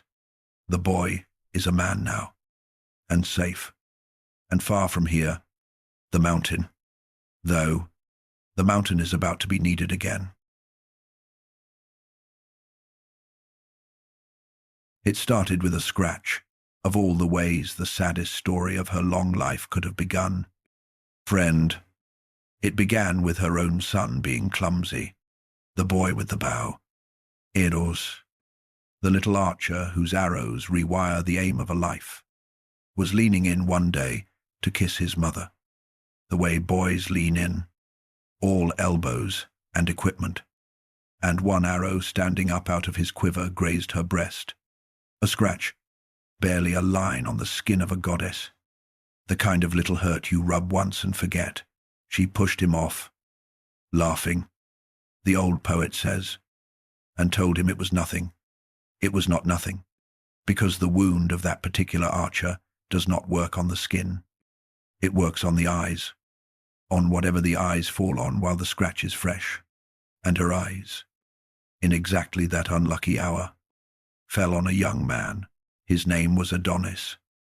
And, before I let you look at him properly, I owe you one quiet minute about where he came from, because the Greeks did not hide it, and neither will I. He was born out of a broken story. His mother was a princess called Myrrha, who was driven by a curse into a ruin I will not unfold at this hour. It is a dark tale, and it is not tonight's. And when the ruin came to light, she fled. And the gods, in a mercy that looks strange until you sit with it, turned the running girl into a tree, the myrrh tree. Friend, the one whose sap falls in slow, scented drops that the old world prized like gold. And they say the drops are her tears, still falling, and out of the split bark of that weeping tree, at term, a baby came into the world, born of sorrow, out of a tree of tears, smelling faintly of the world's most expensive grief. That is Adonis. The Greeks were telling you something with a birth like that, and by the end of this chapter you will know exactly what it was. He grew up so beautiful that the word stopped working. I will not try where the poets gave up. Friend, I will only tell you the one detail that matters, which is that when the goddess of beauty herself, the standard, the measure, the source, looked at this mortal boy with the archer's scratch fresh on her skin, she was gone, utterly, past reason, past appetite, past anything she had ever inflicted on the Thunder King in her merriest hour. The fever she had carried to Anchises on one mountain morning came back for her now with its full weight. And this time she did not fold herself into a disguise and manage the affair like a goddess running an errand. This time she moved in. Understand what I am telling you. Friend, the Lady of Olympus, the power, the Queen of Heaven borrowed accessories from, left the mountain, left the perfumed halls, left the doves and the mirrors and the entire operation, and took up living on the earth, outdoors, in hunting boots. The old poet lays it out with a kind of delighted disbelief. She who had always loved shade and idleness, who tended her beauty the way the smith tended his forge, now went bare-kneed through the briars with her skirts hitched up like the huntress goddess, whistling up dogs, chasing rabbits and deer over the hills with the boy she loved, sunburned, scratched, thorn-torn, and happier. Friend, happier than she appears in any other story we have of her. Read that again sometime. The goddess of love. In the one season of her whole eternity that the poets show her simply happy, is dressed for work, sweating, and chasing dinner through the scrub with a mortal. But even in the middle of that happiness, She kept looking over his shoulder, and what she saw at the tree line kept the fear alive in her. Rabbits and deer, she told him. Hunt those all you like. Chase the timid things, the things that run, but the other kind. The boar, the wolf, the lion, the beasts that do not run. Promise me you will let them pass. There is no glory in them worth what they cost. Bravery, she told him, is beautiful in you, and it is not armor. Youth is not armor, even beauty. And here she was, the one being in the universe, qualified to say it. Even beauty is not armor. The fearless things do not care what you look like. Love, please. He heard her the way the young hear weather reports. Friend, nodding, and already elsewhere. He was made of morning. That boy. And you cannot frighten morning with stories about night. And every parent listening tonight, every person who ever loved someone, young and reckless and shining, knows exactly the taste of the silence she swallowed. She warned him, and she kissed him. And one day, trusting the world 1 hour too far, she left on some errand of her office, up into the air in her chariot, drawn by swans. Looking back, the poet says, looking back over her shoulder as long as he was in sight. The dogs found the boar while she was still airborne. It came out of a thicket the way the fearless things come. Friend, without hurry, and Adonis. Young, brave, beautiful, forgetting every word she had said in the one heartbeat where remembering was everything. Through his spear, he grazed it. Understand. That is all he did. He made it angry. And what happened next happened the way it always happens with the fearless things. Fast and low and final. It put its tusk into him at the top of the thigh, where the great vein runs, and left him in the crushed grass, and was gone. And the morning went very quiet. She heard him from the sky, across all that distance, over the wind in her own wings. The goddess heard the one voice in the world that was hers, cry out once, and stop, and she turned the swan so hard the chariot heeled over, and came down out of the sky like a falling star. Too late.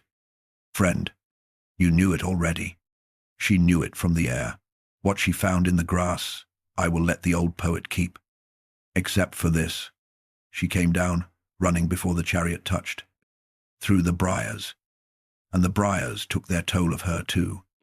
The thorns tore her ankles as she ran, and her immortal blood ran down onto the roses that grew wild there, and the roses of this world, friend, which had been white since her first footstep on that first beach, drank the blood of the goddess of love, and turned red, and red they have stayed. Every red rose in every glass case, in every grocery store in America, every dozen roses ever handed over on a doorstep on Valentine's evening, is wearing the color of that morning, the color of her running. Too late. Through the thorns, you have been giving each other the stain of her grief for 3,000 years, friend, and calling it romance. And I am not sure the Greeks would find that wrong. I am not sure they would find anything truer. She held him while he went. There was nothing else to do. Goddess, friend, the full power of Olympus in her 2 arms, and nothing whatsoever to do, because here was the oldest law again, the one she had met in the doorway of the herdsman's hut. Wanting and keeping are 2 different kingdoms, and death holds the second one. She poured out her grief over him, and the poet gives her a promise in the middle of it, a promise that sounds like defiance. Your blood will become a flower, she said, memory of you, every year, forever. And where his blood had soaked the ground, a flower came up, thin-stemmed, cup-shaped, scarlet as the wound itself, and the Greeks called it the anemone, the wind flower, because it opens for such a little while, and the same winds that coax it open strip its petals away. The most beautiful young man who ever lived became the shortest-lived flower in the field. That was the truth the Greeks folded into the myrrh tree birth and the wind flower death. Friend, and they trusted you to unfold it lying down at night. Just as you are now, the loveliest things stand nearest the door. Now, before we go on, honesty, because you have come too far with me tonight to be handled. The old tellings do not agree on that boar. In some, it was no accident at all. In some, the boar was sent, and the sender was Ares, the war god, her oldest flame, mad with jealousy at the mortal boy who had done what no god managed, made her happy. In others, the grudge was the huntress goddess Artemis, squaring a different account, and in the plainest tellings, it was only what it looked like. A wild animal, a young man, and 1 hour of bad luck. And I will tell you, friend, I think the plainest one cuts deepest. The world has never needed a god's help to take beautiful things away. It manages fine on its own. Come back out under our sky now. Come back to the grass and the night air, and look up with me, because I want to show you where we are. Look west, where her evening star went down hours ago. Gone, long gone. Now look east, where the morning star will someday stand. Nothing, darkness, horizon to horizon, and every star you can see up there belongs to someone else. This is the stretch of the night the Greeks knew well.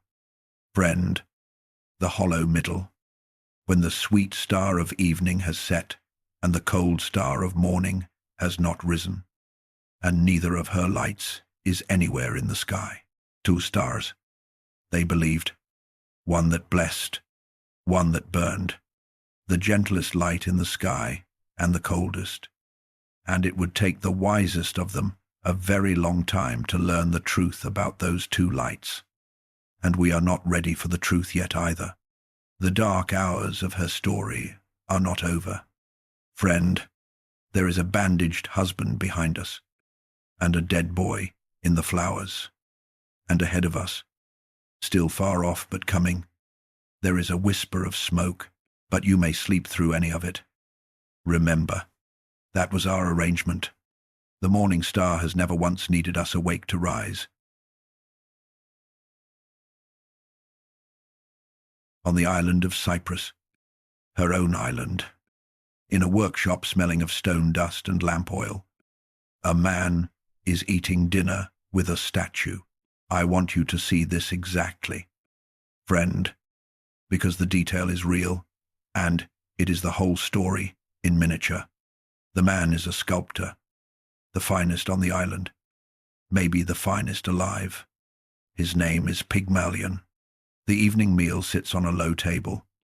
Bread, olives, wine, and he has set out 2 portions, one for himself and one, arranged just so, laid before the workbench, where a woman of ivory stands, with the lamplight moving on her face. He made her. That is the strange, sad, tender heart of it. Somewhere along the way, this man had given up on the living. The old poet gives him his reasons. Disappointments in the women of his town, a bachelor's sour retreat, and I will not spend our night litigating them, because what matters is what he did with the loneliness. He did what makers do. He turned it into work.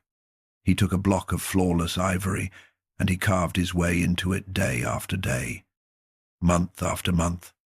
And what came out of the block was a woman more beautiful than any he had ever seen, because she was made entirely out of his own longing, which had no flaws to copy. And then, friend, the work turned around and caught him. He fell in love with her, simply, completely, and to his own horror, because no one knew better than the man who carved her that she was ivory to the core. Still, at night, he would lay a hand where her shoulder curved and half believe it gave like skin. He brought her gifts. The poet says, the small things girls of that island loved. Shells and smooth stones, little birds, flowers, beads of amber. He draped her in fine cloth, set rings on the cold fingers, laid a pillow for her head as though ivory could be comfortable, and he ate his dinners in her company, and talked to her, and heard the answers in his head. The way you do, friend, the way, if we are honest tonight. And this hour of the night is built for honesty. More people do than will ever admit it, loving an image instead of risking a person. It is not a crazy man's story. It is the most ordinary ache there is, carved in ivory and lit with one lamp. Now comes the festival. Once a year on Cyprus came the feast of the goddess herself, the island's own lady. Femme born arrived on their very beaches, and the whole island went to her altars. Incense went up, heifers with gilded horns, garlands everywhere, and among the crowd, awkward and quietly desperate, came the sculptor with his offering, and standing before her altar, friend, he prayed the most human prayer in the whole ancient record. He could not say it. That is the detail I love. He stood before the altar of the one goddess in the universe who governs exactly this, and he could not make himself say the true thing, because the true thing was insane. So he edited, "If you gods can grant all things," he said, "let my wife be." And then his nerve broke, and he finished, "One like my ivory girl, one like, friend, 3,000 years." And you can still hear the swallow in the middle of that sentence. But he was standing in her house, and the goddess of love has never once needed the ending of a sentence. She hears the part you did not say. That is practically the job description. And the poet, says the altar flame, beside him leaped 3 times into the air, a tongue of fire nodding, yes, yes, yes. He walked home, not daring to think it. He came into the workshop, where the lamp was low, and there she stood, as always, white and still, and he leaned in, hopeless, habitual, and kissed her. She was warm. He drew back, certain he was fooling himself, kissed her again, laid his hand on her arm, and the old poet reaches here for the image every telling since has kept, because it cannot be beaten. The ivory gave under his fingers the way beeswax gives in the sun, softening, yielding, warming into skin, and under his palm, deep in the white breast, something started that had never been there through all the months of carving. A pulse, the first thing she ever saw. Friend, the poet says it plainly, was his face, and the sky beyond his shoulder, both at once, her maker and the morning. In her first look, the goddess came to the wedding herself, they say, and blessed it, and in time there was a child, and the town got used to it, the way towns do, and somewhere on Cyprus for a long generation there lived a woman with no birthday, only an anniversary. The day warmth came into her, and she seems, by every account we have, to have been happy. I will hand you one small modern thing here, friend, and then put it away, because this story never actually left. A playwright in London 3,000 years later called his play Pygmalion, about a professor carving a duchess out of a flower girl, and Broadway turned it into My Fair Lady. And Hollywood has been quietly retelling it every few years since. Every makeover story, every mentor falling for the masterpiece. When it happens to you at the movies, you are watching lamplight from that Cyprus workshop.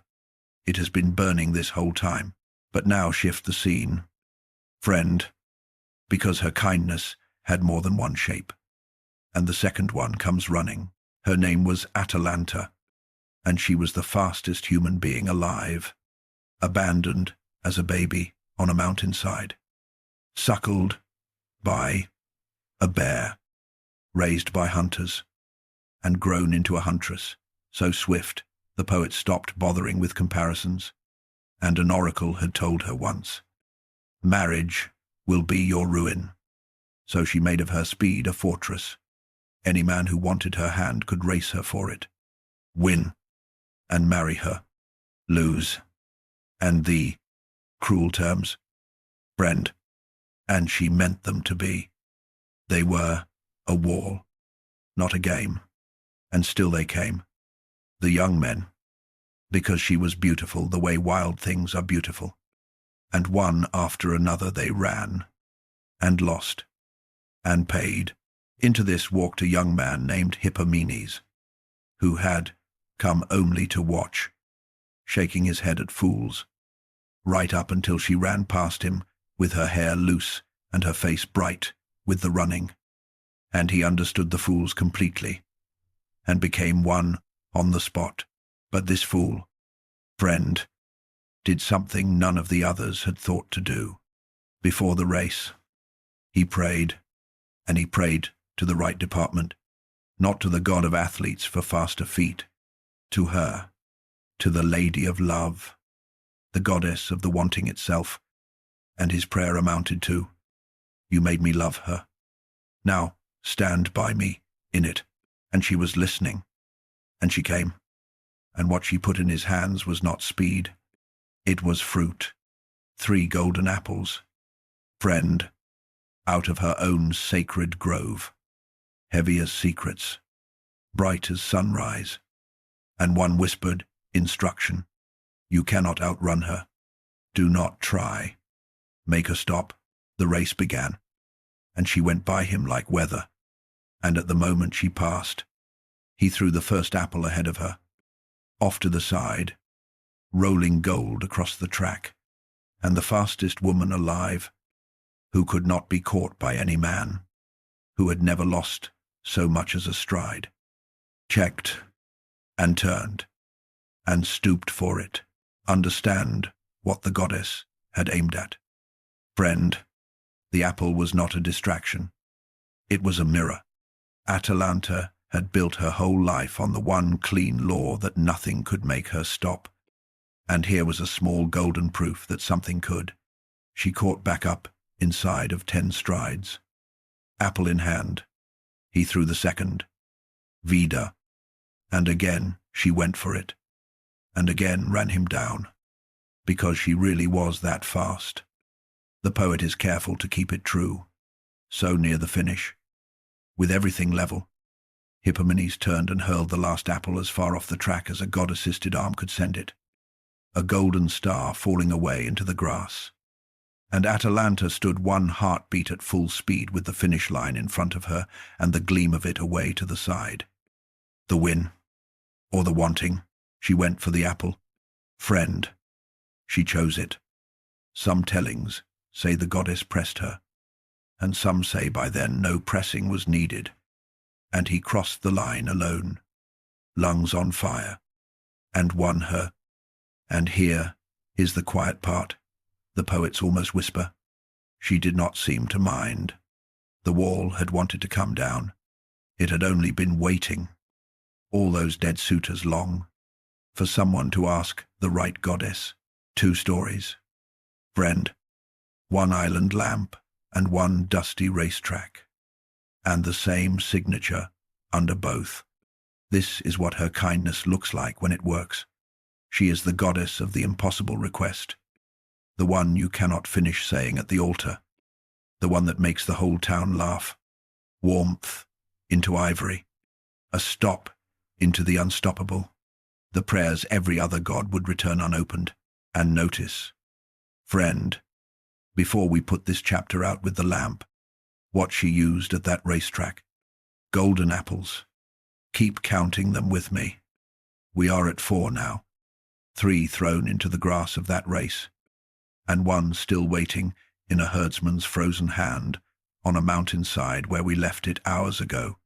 Golden apples are how this goddess bends a story her way. They always have been. There is exactly one more coming. Friend, and it is the one the whole night has been about. But not quite yet, because you have now seen what she does for the mortals who reach toward her. You are owed the other ledger. What does she do to the ones who turn away?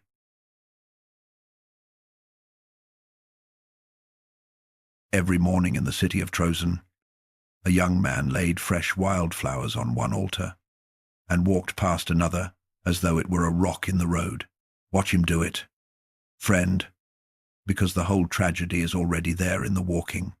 The altar he loves belongs to Artemis, the huntress, lady of the deep woods and the clean, cold morning, the virgin goddess who runs with the deer and answers to no one. The flowers he brings her he picked himself in an untouched meadow at dawn, and his devotion to her is complete, radiant, and absolutely genuine.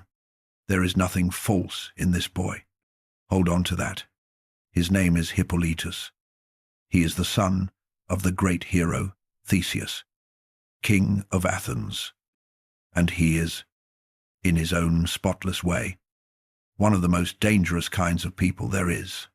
He is a person with exactly one god. The hunt is his whole life. Horses, hounds, the forest, the chase, the company of companions as clean living as himself, and none of the other thing. No love, no longing, no marriage, no glances across torchlit rooms.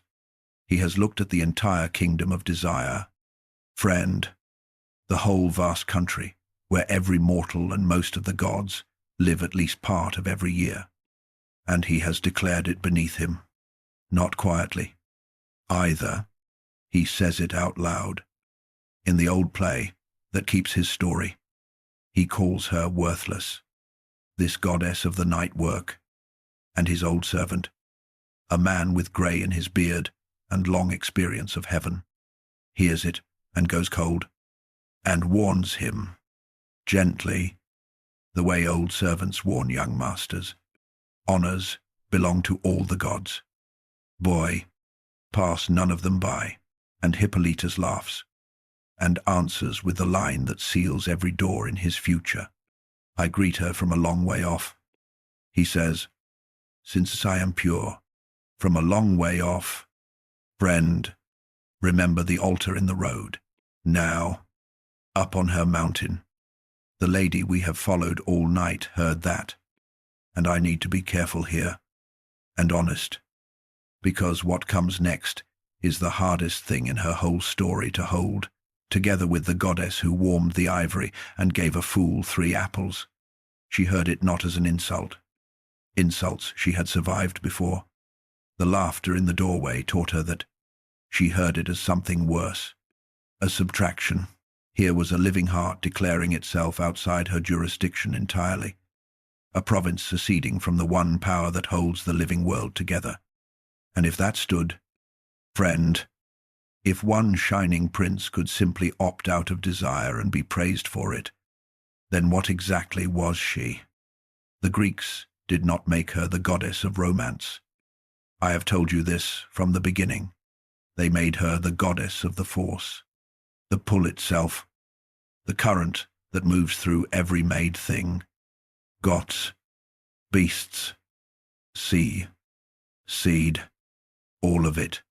You may worship it carefully or carelessly, at a distance or up close, but to deny it outright, to call it worthless, is to tell the tide it is not wanted. And the tide, friend, does not take requests. In the old play she says it herself, cold and calm as a court reading a sentence. Those who revere my power, I advance. Those who are proud toward me, I bring down. And then she says, the terrible sentence, the one the whole chapter hangs from. This day I will be avenged on Hippolytus. And she adds, as though it were a small procedural note, that others will be hurt along the way, and that this is acceptable to her. Others, friend, Here is the other. Her name was Phaedra, and she was the young wife of Theseus, which made her stepmother to Hippolytus, and she was innocent. I want that word standing in the open before anything else happens. She had done nothing, denied no goddess, mocked no altar. She was simply the nearest instrument to the target, and the goddess picked her up the way you pick up whatever tool is lying closest, and she put into Phaedra's heart a desire for Hippolytus, not a fancy, friend, not a passing warmth she could master, a full, fatal, incurable wanting, aimed with divine precision at the one man in the world it must never touch, her husband's son, the boy with one god, the prince who greeted love from a long way off. Phaedra fought it. Give her that forever. The old play shows her fighting it the way you fight a fever. Silence first. She told no one. Then starvation. She stopped eating, wasting in her rooms with a secret she would rather die than say. And she meant that, literally. Friend, dying was her plan. She had chosen it as the only honorable exit still open. Days of it. Her old nurse begging at her bedside for the name of the sickness. And when the name finally broke out of her, one word. His. The nurse did what frightened, loving servants do. She tried to fix it. Behind her lady's back she went to Hippolytus, made him swear secrecy first, and then told him. The boy went up like dry pine. Horror. Outrage. And then, because he was young and pure and pitiless, the way only the untested are pitiless, a speech against the nurse, against Phaedra, against women entire, one of the ugliest tirades in the old plays, delivered at full volume, while, unseen, his father's wife listened to every word. He would keep the oath. He spat. His tongue swore. That much held, but she had heard herself named filth by the man the goddess had chained her to, and she saw the whole board at once. Friend, the way the desperate do, he would keep silent now. Perhaps, someday he would not. Her name, her children's names, everything, hung on the discretion of a boy who despised her. So Phaedra chose her exit, and poisoned it as she went through the door. They found her hanged.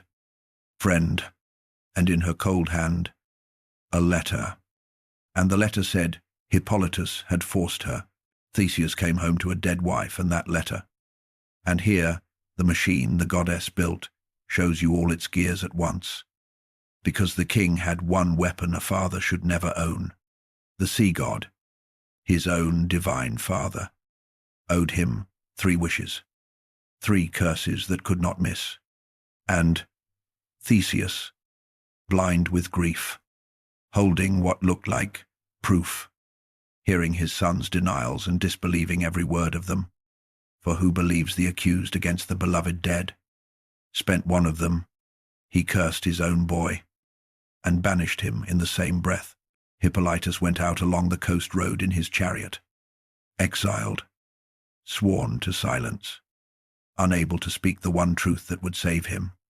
And out of the flat calm sea beside the road, friend, the water stood up, a wave the height of a cliff, and inside it, coming ashore, a bull, a monster of the deep with the sea pouring off it, and it ran bellowing alongside the chariot. And the horses, his own beloved horses that he had raised and gentled and named, went mad with terror. The reins wrapped him. The chariot came apart on the rocks, and the young man was dragged, friend, tangled in the leather, over stone, by the animals he loved. Along the shore of the sea she was born from, they carried what was left of him back to his father, still breathing, barely, and only then, too late for everyone, did heaven balance the books. Artemis herself came down, his own goddess, the one he had brought the morning flowers to. and she told Theseus the truth in front of his dying son. The letter false, the boy innocent, the curse wasted, and the old play gives us the last mercy. The father and son reconciled at the very edge. The boy, forgiving him with what breath he had. Even the goddess of the clean cold morning wept, as near as her kind can weep. And listen, friend, to the last thing Artemis says over him, because the night we are sailing through tonight turns on it. She cannot undo this. She says, she cannot defy the Lady of Cyprus openly, but a day will come, she promises, when I will repay her, some mortal that she loves best in all the world. My arrows will find. Hold that beside what you already carry.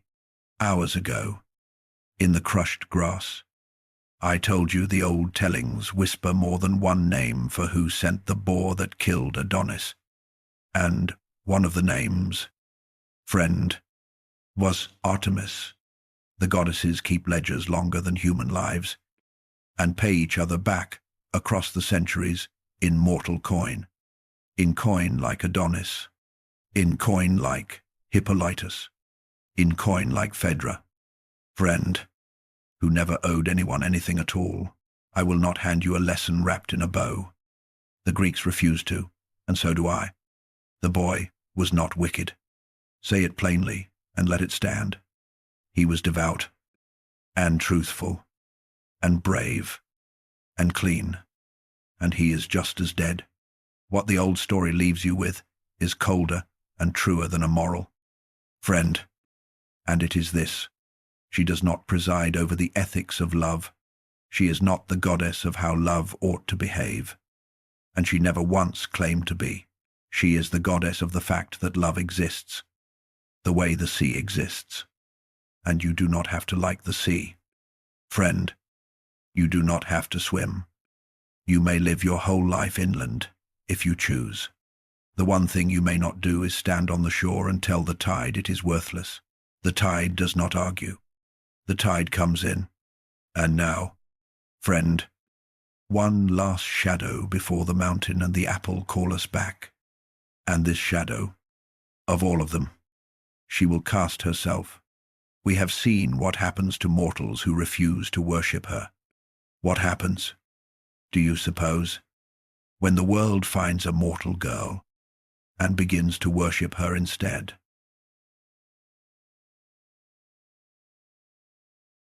Somewhere in her temples, friend, the ash went cold. That is how it began. Quietly, the way most catastrophes in heaven begin, with housekeeping in one of her sanctuaries, and then another. The priests raked the altars one morning and found yesterday's ash and nothing else. No new offerings, no incense, no garlands. The roads that had always carried pilgrims to the shrines of the goddess of love were carrying them right past. Friend, past her doors and on down the coast, to a kingdom where there was no temple at all, only a palace, and in the palace, a girl. Now, before I tell you about the girl, honesty, as always, between us. This story comes to us late. The Greeks of the old poems never sang it, or if they did, the songs are lost.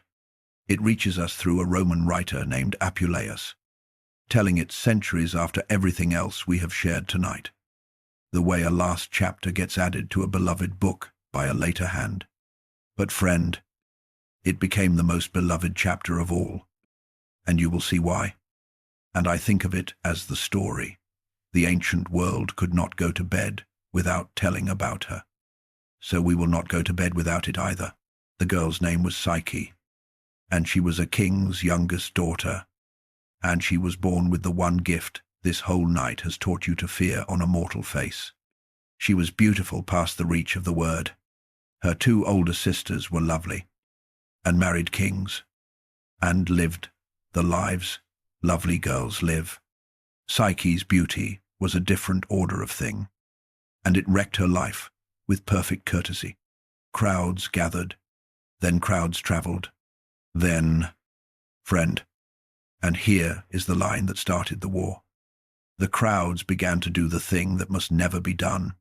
Strangers in the street pressed their fingers to their lips at the sight of her. The old gesture, the prayer gesture, the one that belonged to exactly one goddess. Word spread that the Lady of Love had come down to live among men as a mortal girl, and the pilgrims stopped sailing to Cyprus.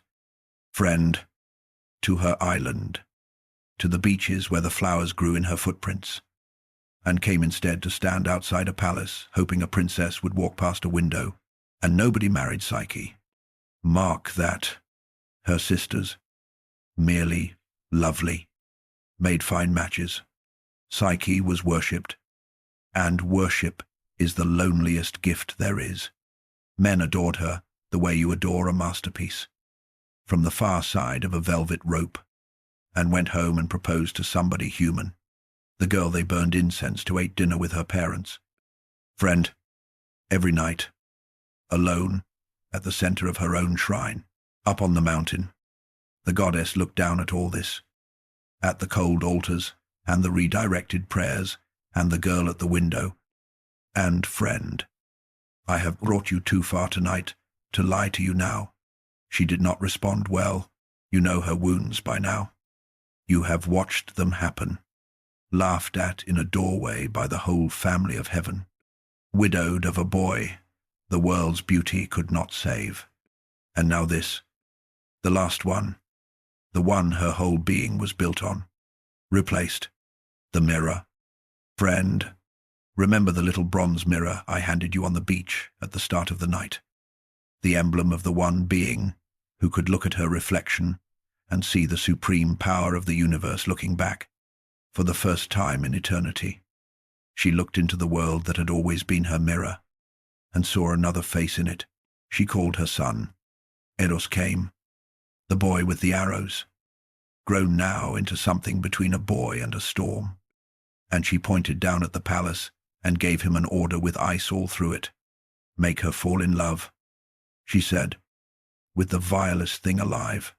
Some monster, some outcast, something ruinous. Let the world watch its new goddess degraded. And remember who the old one is. And Eros took his bow and went down to do it. Friend, and leaned over the sleeping girl and looked at her. Some tellings say one of his own arrows grazed him as he hovered there, startled by her face. And if that is true, friend, then hear the rhyme the story is making, because we have seen this exact wound before. A scratch from one of those arrows, hours ago, in this very night, is what bent his mother's whole heart toward Adonis and all that sorrow. The same family, wounded twice by its own equipment. Desire, friend, cuts the hands that carry it. That is not a flaw in the design. That is the design. However, it happened. The boy sent to ruin her flew home without shooting, and said nothing to his mother. And the world, deprived of its usual machinery, simply stalled. Psyche's father, desperate over his unmarriageable, over-worshipped daughter, went to an oracle, and the oracle answered in the voice of doom itself. Dress the girl for a funeral. It said, take her to the mountain crag and leave her there, for her destined husband is no mortal man, but a winged terror that even the gods fear. So they did. Friend, a wedding procession with torches lowered, the whole city weeping, and they left that girl standing alone on a cliff edge in her funeral veil, waiting for a monster. What came instead was the west wind. It lifted her, the story says, gently, the way you would carry something you had been told was priceless, and set her down in a green valley, before a palace that no human hand had built. Gold columns, silver walls, floors of gems, doors that opened themselves, and voices with no bodies, kind voices, telling her, all this is yours, lady. We are your servants.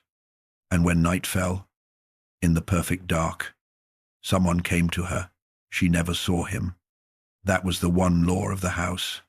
He came only in darkness, left before grey light, and his voice was young and warm, and his ways were gentle, and night after night, friend, in the one palace in the world where beauty could not matter because nothing could be seen, the girl who had been worshipped and never once loved was loved. Weeks of it, she was, and the old book pauses on this.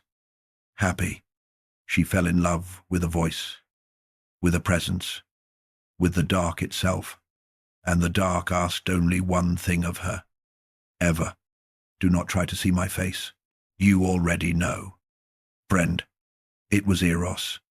The sun had taken for himself the girl his mother sentenced, and was hiding her from heaven inside a honeymoon, and it might have held forever, if not for family.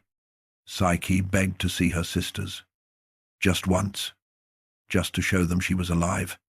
Her husband warned her, twice, in the dark, that it would end everything. She wept. He relented. The wind carried the sisters down, and the sisters, friend, walked through the golden rooms of their little sister's impossible happiness, and it worked in them the way splendor works in some hearts. On the second visit they had their poison ready. You have never seen him, they whispered. Have you asked yourself why? The oracle said, monster. Dear, it is a serpent. Everyone in the hills says so. A great serpent fattening you for the end. And there was likely a flicker of it in her own mind already. Friend, because there always is. Doubt only needs a door left. Open a crack. Take a lamp tonight. They said, take a knife, and that night, with her husband asleep beside her, Psyche lit the lamp, light fell on the bed, and the monster of the oracle lay there. Friend, and he was the most beautiful being in the created universe. Wings folded like a swan's along his back. Golden, young, the god of love himself, asleep in her bed with his bow leaned in the corner. The knife fell out of her hand. The story says she leaned closer, trembling, and one drop of burning oil slid from the tilted lamp and fell on his shoulder. He woke. Friend, he looked at her, and at the lamp, and at the knife on the floor, and, without one word, the god of love flew out the window, and the palace, the voices, the valley, all of it went out like the lamp had gone the other way, and the girl was alone on cold ground in the dark. What Psyche did next is why the ancient world loved her. Friend, and why I love her too. She did not die of it, though she tried the river first, and the river refused her. She got up, and she went looking for him, on foot, across the world, a mortal girl hunting the god of love through every temple and back road there is, until she understood at last where the road had to end, and walked, with her heart in her mouth, straight to the house of her mother-in-law. The goddess had learned everything by then. The sun, wounded and hiding, the mortal girl at the door, and what happened next. Friend, the old book tells as the world's first and worst mother-in-law story. Except the mother-in-law can bend creation. She set the girl trials, impossible ones, each designed to break her politely. She had them tumble together, a mountain of seeds, wheat and barley and millet and poppy all mixed, and sort them into their kinds. By nightfall, a task for 10,000 hands, and the ants came. Friend, the little people of the ground, the story says, took pity, columns and columns of them, and sorted the world's most tedious miracle grain by grain, while the girl watched with her hands useless in her lap. Kindness from the small things of the earth. For the girl, heaven was grinding down. There were other trials. Golden wool from murderous rams, water fetched from the head of a waterfall, no foot could reach. Each one survived by some pity of the world. An eagle here, a whispering reed there, as though creation itself kept taking her side. Friend, and you may make of that what the ancients made of it, that the universe is quietly rigged in favor of the faithful heart. But it is the last trial we must walk through together, because the last trial was the true one, and its cruelty was custom-built. Go down to the underworld, the goddess told her, down among the dead, to the throne of their queen, and ask her to fill this box with a portion of her beauty, and bring it back to me unopened. Down she went, friend, past the dog with 3 heads, over the Black River, a living girl in the country we do not come back from, and the queen of the dead received her kindly, and filled the box, and Psyche carried it up into the daylight, almost home, almost done, and, on the last road, with the light on her face, the thought came, the way it came to her with the lamp. She had been through everything. She was worn, and road-stained, and going to face the most beautiful being in existence, and going to see, perhaps, her husband, just a little of it. She thought, divine beauty, right here, in my hands, who deserves a touch of it more than I do, and for whom, friend, but him. She opened the box, and understand her before you judge her. The lamp was doubt, but the box was love. She disobeyed the goddess of beauty in order to be beautiful for beauty's own son. Even her fall, friend, was worship. There was no beauty in the box. What the queen of the dead had packed was sleep, the sleep of the underworld itself, and it took her before the lid was fully back, and she dropped where she stood, folded on the road like a cut flower, a breathing statue with the box open beside her, and out of the sky came the boy with the burned shoulder. He had healed, friend, and he had escaped his mother's house, and he had been searching, and he found her on the road. He gathered the sleep off her the way you gather cobwebs, sealed it back in its box, woke her with the prick of one harmless arrow, and then, instead of running with her, which would only ever end one way, the god of love did the grown thing at last. He flew to the top of the universe and put the whole case before the Thunder King himself, and Zeus, who owed the boy's arrows more embarrassments than he could count, laughed and ruled in favor of the lovers, and sent the messenger god down to fetch the girl. Psyche was carried up through the clouds to the bright halls, friend, and there, before the whole assembled family, she was handed a cup of the drink of the gods, the one mortals must never taste, and she drank, and the death in her went out like a spark in the sea. The gods threw the wedding on the spot, the muses sang, the whole shining family that we have watched all night, the Thunder King, the Queen, the Smith, the Sea Lord, all of them at one more wedding. And this time, friend, no uninvited guest, no gift with serpents in the clasp, nothing but the young god and his now immortal girl, and her. You are asking, I know, the mother of the groom came. Friend, the old book gives us one line, and after this whole long night, I find it is my favorite line in her entire story. It says that at the wedding of her son to the girl she had tried to destroy, the goddess of love got up and danced. Let her have that, friend, after the doorway laughter, and the red roses, and every ledger, and every grudge.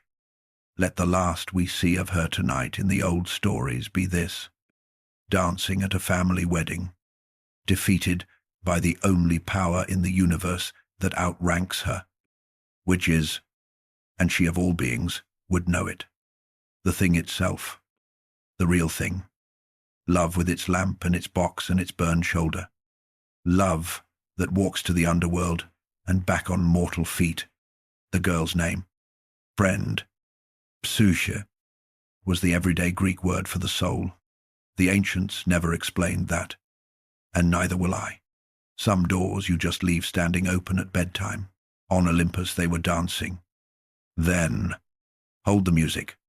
Friend, hold the picture of that bright hall, because far below it, and long before it, on a green mountainside called Ida, 3 goddesses are standing in the summer grass in front of a herdsman, and one golden apple is warming in his hand, and we left an arm in the air hours ago. Friend, at the very start of this night, it is time. The apple is ripe. Let us go watch it fall.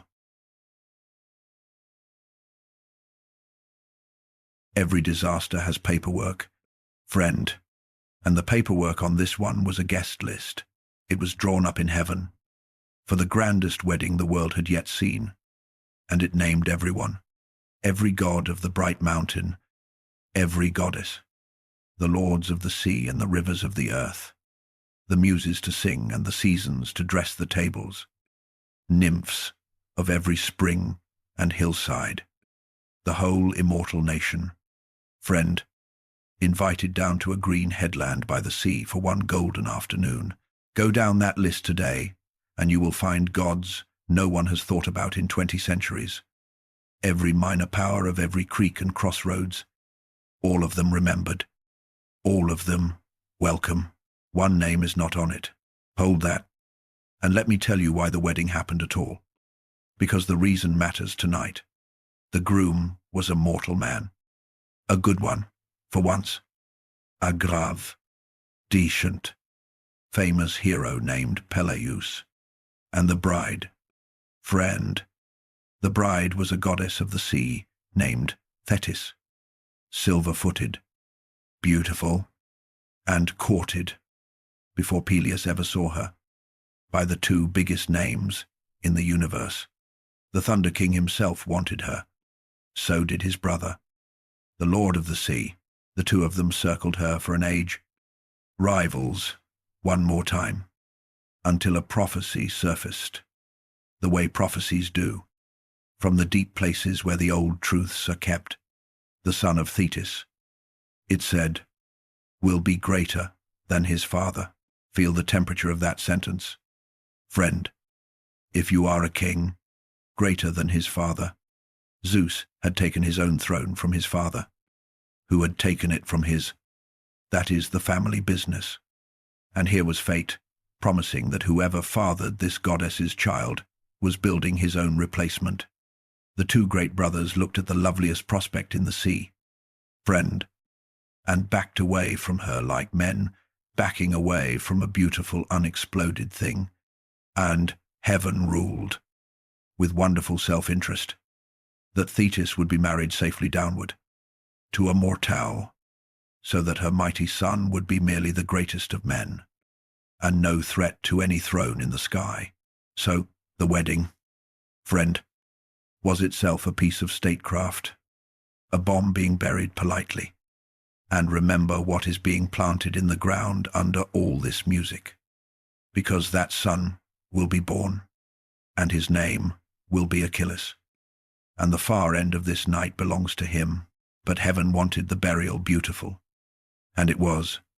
They came down the mountain in procession, friend, all of them, to the green slopes below Pelion by the sea. The muses sang at a mortal man's wedding, which had happened only once before in all time, at a marriage you and I attended earlier tonight, where the gift was a necklace with serpents in the clasp. The tables were dressed by the seasons themselves. The centaur Chiron, wisest of his strange kind, gave the groom a spear of mountain ash that poets would still be naming 1,000 years later. Immortals proposed toasts to a mortal. The bride shone the way the sea shines at evening. And for one afternoon, friend, the 2 worlds sat at one table again and meant it. And at the door of that afternoon, uninvited, stood the name they left off the list. Her name was Eris, and her name means strife, discord, the spirit of the quarrel itself, sister and companion of the war god, the power that walks the battle lines. The old poem says, small at first, and grows as she walks until her head scrapes heaven. Every family has one. Friend, every guest list in the world has wrestled with her name. And I want to be fair to the wedding planners of the gods, because their logic was perfect. Who invites strife to a marriage? You are sealing a bomb in a garden. The whole point of the day is harmony. And so, for the tidiest reasons imaginable, they committed the oldest error in the book. They believed that what is not invited will not come. She came. Friend, strife always comes. That is the entire lesson of her, the only one she ever teaches. Lock her out of the feast and she arrives anyway, dressed in her other clothes. And her other clothes, friend, are always, always a gift. She did not storm the party. Nothing so honest. The old accounts say she came to the edge of the light, where the torches gave out, and she looked at the shining tables, at the gods laughing, at the whole invited universe, and she took out something small and tossed it in among them, the way you would skip a stone, and left without one word. It rolled across the floor. Friend, flashing in the torchlight, bumped its quiet way between the sandals of the immortals, and came to rest in the exact center of the company. A golden apple. Yes, friend, breathe.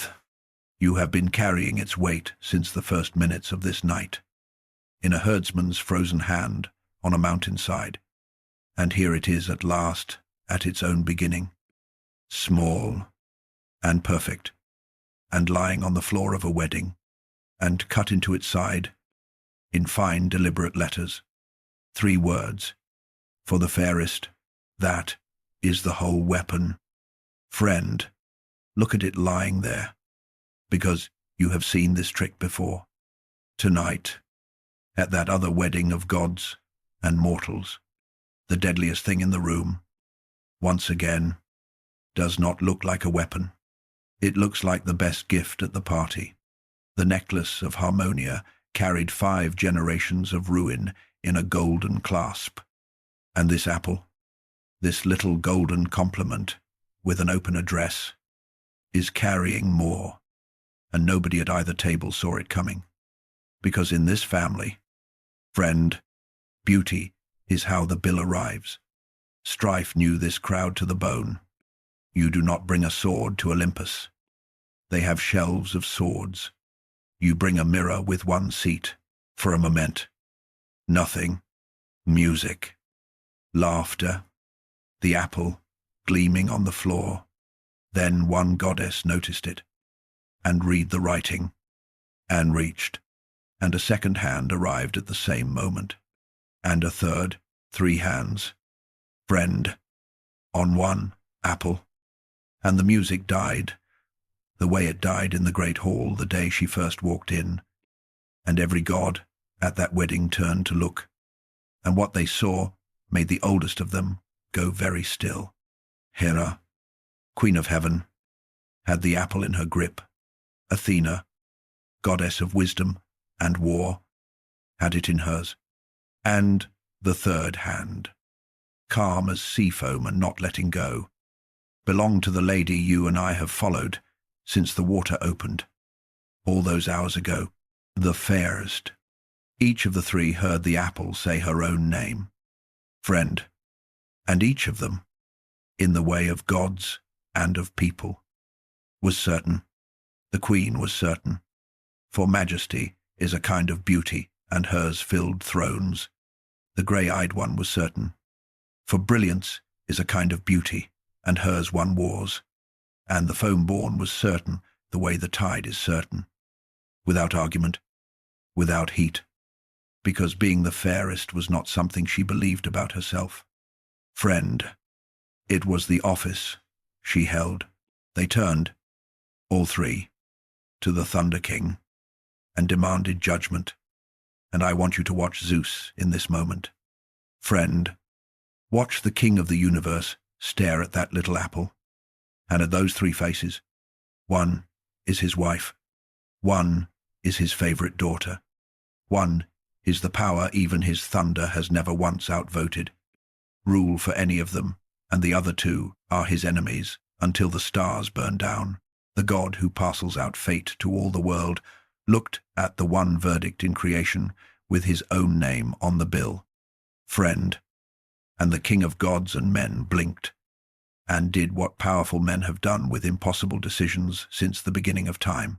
He found somebody else to hold it. Far away, he said, on the slopes of Mount Ida, there is a young herdsman, the most beautiful of mortal men, they say, and honest in his dealings, a fair judge of fair things. Let him decide. That is all it took. Friend, one tired king, one passed bill.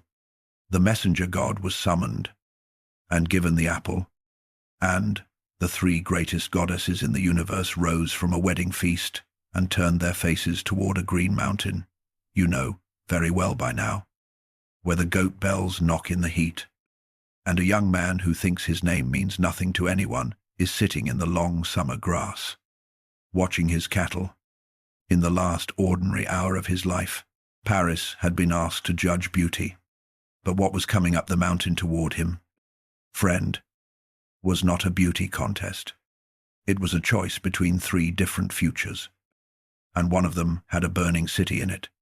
We have waited all night. You and I. Let us climb. The grass again. Friend, the long summer grass on the side of Mount Ida. The flies, the heat, the smell of crushed time where the cattle have been lying. We are back, exactly where I froze the world for you at the start of this night, and nothing here has moved. The goat bells still hang silent in the heavy air. The three tall women still stand where the light changed, and the young man still sits with a golden apple warming in his palm and his arm just beginning to rise. That same arm, that same half-inch of motion, held all these hours like a breath at the top of a bell tower, but you are not the same. Friend, that is why we left. You came to this mountain the first time knowing nothing, and you stand on it now knowing everything. You know what that third woman is made of. Foam and an old wound and a power older than the thunder. You know the belt at her breast. And the queen, who once borrowed it, you know what her kindness did for a sculptor and a runner, and what her anger did to a clean living prince on a coast road. You know that golden apples are how she bends a story her way. And you know, because I told you at a wedding, what this particular apple is, and who rolled it, and what it is for. Paris knows none of it. Watch him now, with your grown knowledge. Friend, watch this boy inside the oldest hour of his life, and let the arm come down, slowly, not yet opening, because before the hand gives up the apple, the promises must be said in full. That was the bargain of the judgment. Each goddess would speak once, and each of them, friend, being who they were, did not merely offer him a bribe. Each of them held up a life, a whole, finished future. The way a tailor holds up a coat. The Queen of Heaven went first, as queens do. She did not plead. Friend, pleading was not in her. She stood over that sunburned boy in his patched herdsman's clothes, and she showed him thrones, lordship over Asia. The old accounts say, kingship of the richest lands under the sun, treasuries, harbors, armies, roads running out from his palace gates to the edge of the map. You were not born for goats, she told him. More or less, I can see what is buried in you, and I can raise it. Give me the apple, and die the master of the East. And it rolled off him. Friend, and if you want to know why, look at his hands. Look at the herding stick across his knees. Power is an idea. This boy had never held any, never watched it work. never wanted what he had never seen. She was offering an ocean to a man who had grown up on a mountain. He heard the word kingdoms, the way you hear the word billion. Friend, it has a sound. It has no weight. The grey-eyed one stepped forward second, and her offer was sharper. Because she was sharper. Wisdom, she said, and victory. Not gold. Boy. Glory. She would make him the greatest soldier of his age, unbeaten on any field. His mind, a drawn map. His name, a thing. Other men lowered their voices around. Every battle of your life, won before it starts. Cities would fall to him. Songs would outlive him. She was offering, friend, the exact future that every man in his world was supposed to want. The warrior's crown, the undying name, and it rolled off him too. Because, friend, and here is the part the winners of history never understood about this boy. He had never been to war. Victory over what? Glory before whom? He was 20 and beautiful, and the sun was warm, and this stern, shining woman was promising him triumph in contests he had never entered and could not picture. She might as well have promised him the finest snowshoes in Egypt. And then the third one. Friend, and here, I want you to notice what she did, because it is the whole art of her. The entire lesson of this night gathered into one quiet move. She did not raise the stakes. She lowered them. The other two had gone up. Empire, immortal, fame, the great abstractions. Each bid bigger than the last. She stepped past all of it, stepped close, into the warm human distance where a voice can drop, and she offered this boy one single, small, specific thing. A woman, one woman, the most beautiful woman in the world. Friend, and she has a name, Helen. She lives across the sea in Sparta, in Greece, and if the apple comes to me, she is yours. That is all. No thrones in it, no armies, no shining nouns. And feel, friend, feel how the whole mountain tilts. Because kingdoms are an idea, and glory is an idea. But a woman is an afternoon. A woman is a face across a fire, a voice in a doorway, a weight against your shoulder in the dark. This boy could not picture Asia, friend, but he could picture that. Any 20-year-old alive can picture that. She had made sure of it with her wording. The most beautiful woman in the world. A sentence that carries its own image inside it like a seed. The other two had offered him futures he would have to grow into.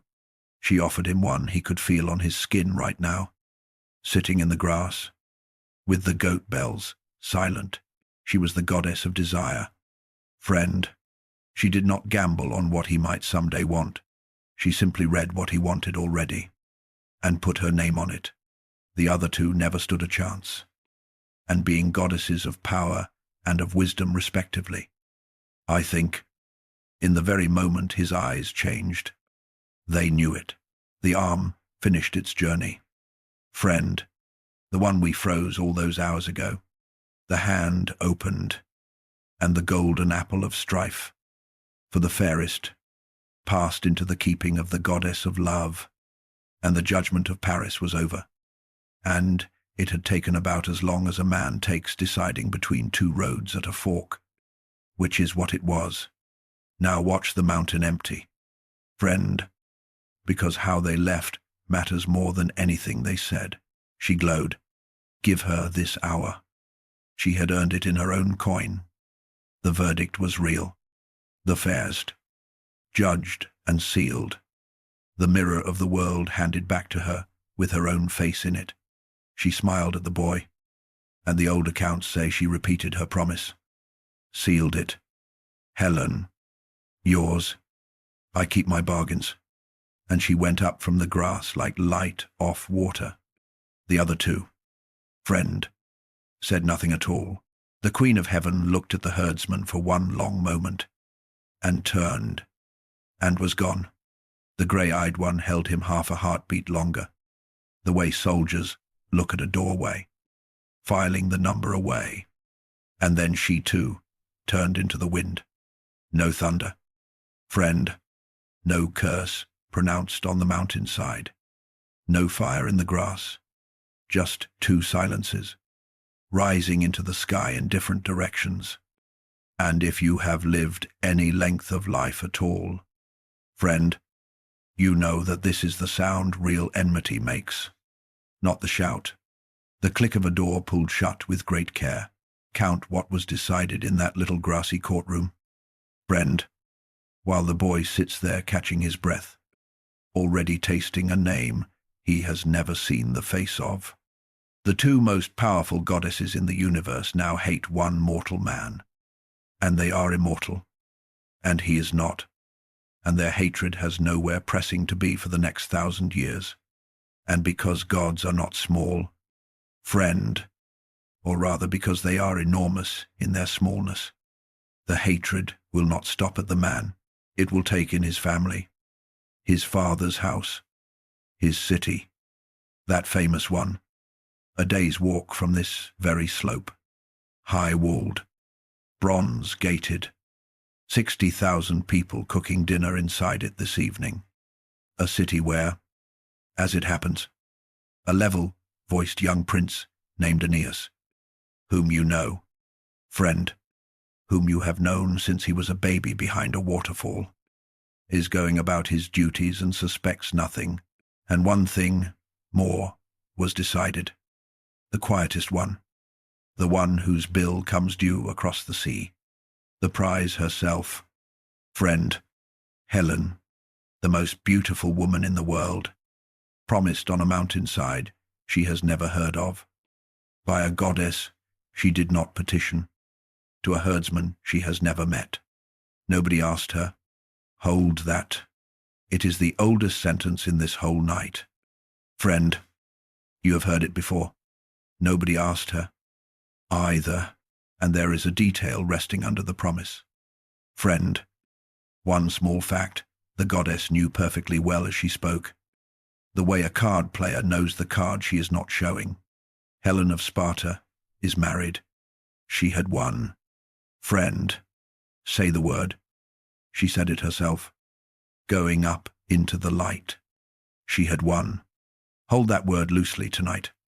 The night is about to show you, piece by piece and sail by sail, exactly what winning cost. There is a law older than any government, friend, and the Greeks believed the Thunder King himself stood guard over it personally. And it is this: the stranger at your door is sacred. Take him in, feed him, give him the best bed and the best cut, and ask his name only after the Walamoin, because the traveller is under heaven's protection, and the bond between host and guest. Once the bread is broken, Ashore, break faith with a guest, or, worse, break faith as a guest, and you have not merely sinned against a man, you have reached up and struck the oldest law on the books, the one with the thunder behind it. Keep that law in your hand, friend, like a lamp. We are going to walk through a dark house with it. The house is in Sparta, in Greece, across the sea from that mountain, and it is the palace of King Menelaus. And I want you to see him honestly, because the songs were not always kind to him. A red-haired, steady, unglamorous man, a strong spear, a decent king, not the brightest crown in Greece, not the biggest army, one distinction only, and he knew it, and the whole world knew it. He had won the hand of Helen, and every unmarried king in Greece had wanted her. That courtship, friend, I must give you quickly, because a promise was made in it that runs the rest of this night. When Helen came of age, the suitors descended, dozens of them, kings and sons of kings, each with gifts and each with armies, and her mortal father saw the trap clearly. Choose one, and the rest, insulted, might make war on the winner. It was a young suitor called Odysseus, the cleverest man of his age, who sold the king the way out. Before you choose, make every suitor swear. Swear on holy things that whichever man wins Helen, all the others will defend that marriage, with arms, if ever any man on earth should take her from him. They all swore. Friend, every ambitious king in Greece, each one certain he would be the winner and the others his insurance, took the oath with both hands. Menelaus won, the others went home, oath and all, and married elsewhere. And the oath lay down in the tall grass of the years the way oaths do, quiet, patient, and armed. Remember it lying there.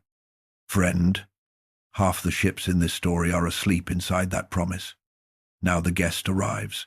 He comes up from the harbor with gifts and a retinue, a prince of Troy on a goodwill voyage.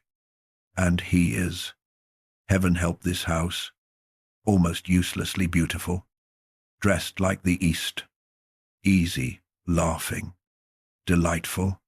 Menelaus does what the law and his own decent nature command.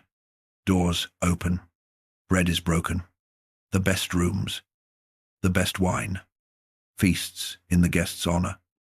And at those feasts, friend, at that long table in the torchlight, Paris of Troy looks down the board of his host and sees, for the first time with his own eyes, the promise the goddess made him on the mountain. I will not try to describe Helen. Friend, 3,000 years of poets have filed past that face, and every one of them set down the pen. I will tell you only what the oldest songs tell, which is what happened to the people around her. Old men on city walls, men past every appetite, watched her walk by and whispered that no one could blame the world for what it did over such a face. That is the description. Friend, not her eyes, not her hair, the wake, never the ship, and she was not free, and she was not simple. Hold both. Friend, she was queen of this house, wife of this steady, red-haired man, and mother. Mark this, of a small daughter, asleep somewhere upstairs. Whatever the goddess had promised on that mountain, this was not a prize on a shelf. This was a woman with a life, inside the sacred walls of guest law. And for days, whatever moved under the surface of that long table, nothing moved above it. Then, friend, the house emptied. Word came from across the water. A death in the family. A royal funeral on Crete. And Menelaus, steady, dutiful, trusting Menelaus, did the ordinary thing that kings did. He sailed for Crete and left his queen to keep the hospitality, honor the guest, see to his comfort. He left them, friend, in the lamplit halls of his own palace, under the protection of a law he could not imagine anyone breaking, with the goddess of desire standing invisible between them, holding a promise she had every intention of keeping. What happened in those next days? Friend, I am going to tell you the way the ancients themselves told it, which is to say, in more than one voice, because on this one point the old world never settled, and its unsettledness is the truest thing about it.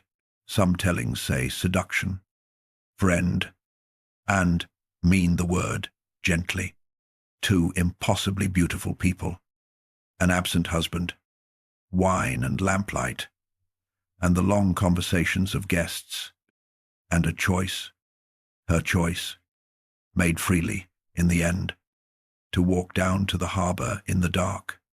Other tellings will not have it, and say compulsion. Say the goddess laid desire on that queen the way she laid it on Phaedra, a hand pressed on a mortal heart, past resisting, past even wanting to resist, and that Helen went down to the ships the way a sleepwalker goes down a stair, and the latest tellings, friend, the bitterest and strangest ones, swore she never went to Troy at all, that the gods sent a phantom in her shape to be fought over, and hid the true Helen away in Egypt for the duration, innocent of everything, which tells you mostly how badly some part of the ancient heart needed her not to have done it. 3 doors, friend, and the Greeks kept all 3 open for 1,000 years, and I will not shut any of them for you tonight, but I will tell you what stands on the other side of all 3. Identical, and it is this: one night, under the stars of Sparta, 2 figures came down from the palace to the water, where the Trojan ships lay dark, and boarded, and the ropes were slipped without one shout, and the tide took them, and whichever door you choose. Friend, one law lies broken on the palace floor behind them, the old one, the sacred one, the lamp we carried into this house. Paris ate the bread of Menelaus, slept under his roof and his protection, and stole his wife out of it. Whatever heaven's part, whatever Helen's heart, that debt was his, entered under his name, in the oldest ledger there is, and the Thunder King, guardian of the guest law, saw the entry made. Troy did not fall for love. Friend, whatever the songs say when they are hurrying, it fell, in the end, over a broken table. The ship ran east in the dark, and I will give you one picture from its deck before the shouting starts, because you have earned it, and it is hers. Late in the night watch, with Sparta gone under the horizon behind them and the sea empty in every direction, Helen stood at the stern rail, whatever she was. Friend, that night, thief or theft, stolen or escaping, no song ever claimed she slept. The wake ran out white behind the ship, back along the road to everything she had been. A kingdom, a Naum, a red-haired, steady man, a small girl asleep upstairs, and the horizon had already swallowed all of it, and lo, over that horizon, friend, over the very line of water she had come from, one star hung, brighter than all the others, the sweet one, the evening lamp, the one the Greeks called by the name of the goddess of love, her goddess's star. Friend, hanging above the wake of her ship, the way a signature hangs at the bottom of a finished letter. Behind them, in Sparta, a king came home from a funeral to an unthinkable house. Grief first, friend, then the counting, the guest gone, the queen gone, the ship's gone, and then, rising through this decent man like water through a foundering hull, the oldest anger there is, and somewhere in the tall grass of the years, that thing the clever suitor buried stirred, and sat up, and remembered its own wording.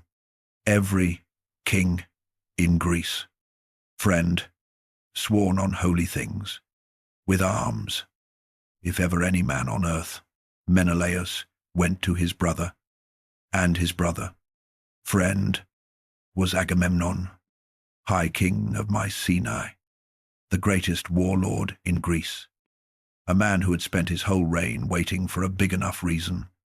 The heralds went out that season, kingdom by kingdom, calling in the oath, and from every harbour in Greece, friend, the ships began to come. Count the sails with me, friend, because the ancients counted them, and the number still stops the breath. 1,186 ships. That is the muster the old catalogue gives, kingdom by kingdom, oath-keeper by oath-keeper, the largest fleet the imagination of the West had ever launched, and it crossed the sea and ran its keels up onto the beaches below Troy, and it did not go home. 9 years. Friend, let that word do its work. Not a war of one bright summer, the way the recruiting songs promised. 9 years of raids and stalemates, of heroes aging into veterans, of a walled city that would not break and an army that would not leave. 60,000 dinners still cooked inside those high walls every evening, but rationed now, and eaten within earshot of an enemy that had built itself a driftwood town on the sand. Boys who had watched the 1,000 sails arrive were men on the walls by now. And through all 9 of those years, friend, the war worked its way not just through the men, but straight up through heaven, and split the family. We have followed all night, clean down the middle. You can draw the line yourself by now. On the Greek side, above those beached ships, stood the 2 silences from the mountain, Hera, queen of heaven, and grey-eyed Athena, 9 years deep into a grudge that had not cooled 1 degree since the apple left the herdsman's hand. And over the city, friend, stood the goddess who caught it. Her prince was inside those walls. Her promise was inside those walls. Helen herself, living now as Paris's wife in a city that grew quieter around her every year, and 1 thing more of hers was inside them, dearer than either, a level-voiced captain of the Trojan lines, the finest of them after the crown prince Hector himself, a man the troops trusted because he wanted nothing. Her son, friend, Aeneas, the boy from behind the waterfall, standing his watch on the ramparts of a doomed address. So she went down. Friend, that is the heart of this chapter, and I want you to feel how strange it is before you watch it happen. Of all the powers in heaven, hers was the one with no business on a battlefield. The queen could send storms. Athena was war in its cold perfection, but the lady of doves and roses, of the belt and the borrowed mirror, what was she to do among the spears? She went down anyway. 9 years running she went down, into the dust and the bronze, because everything she loved in the world was penned inside 1 city. And love, friend, as this whole night keeps teaching us, does not stay in its department. Now come to the day the poem itself begins with her, the day of the duel. 9 years in, both sides exhausted. Someone had the sane idea at last. Let the 2 men whose quarrel this was settle it alone. Paris, and Menelaus.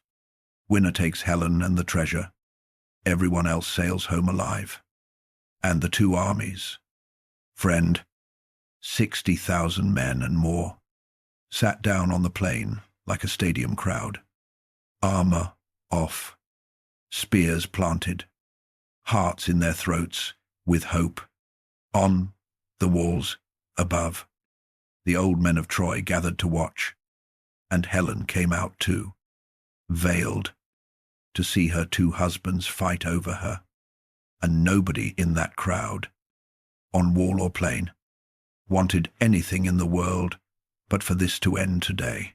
It did not end, friend, and the reason it did not is the reason this chapter exists. The duel itself was brief and one-sided and terrible. Menelaus, the steady man, the wronged man, 9 years of that anger banked in him, simply broke his beautiful enemy.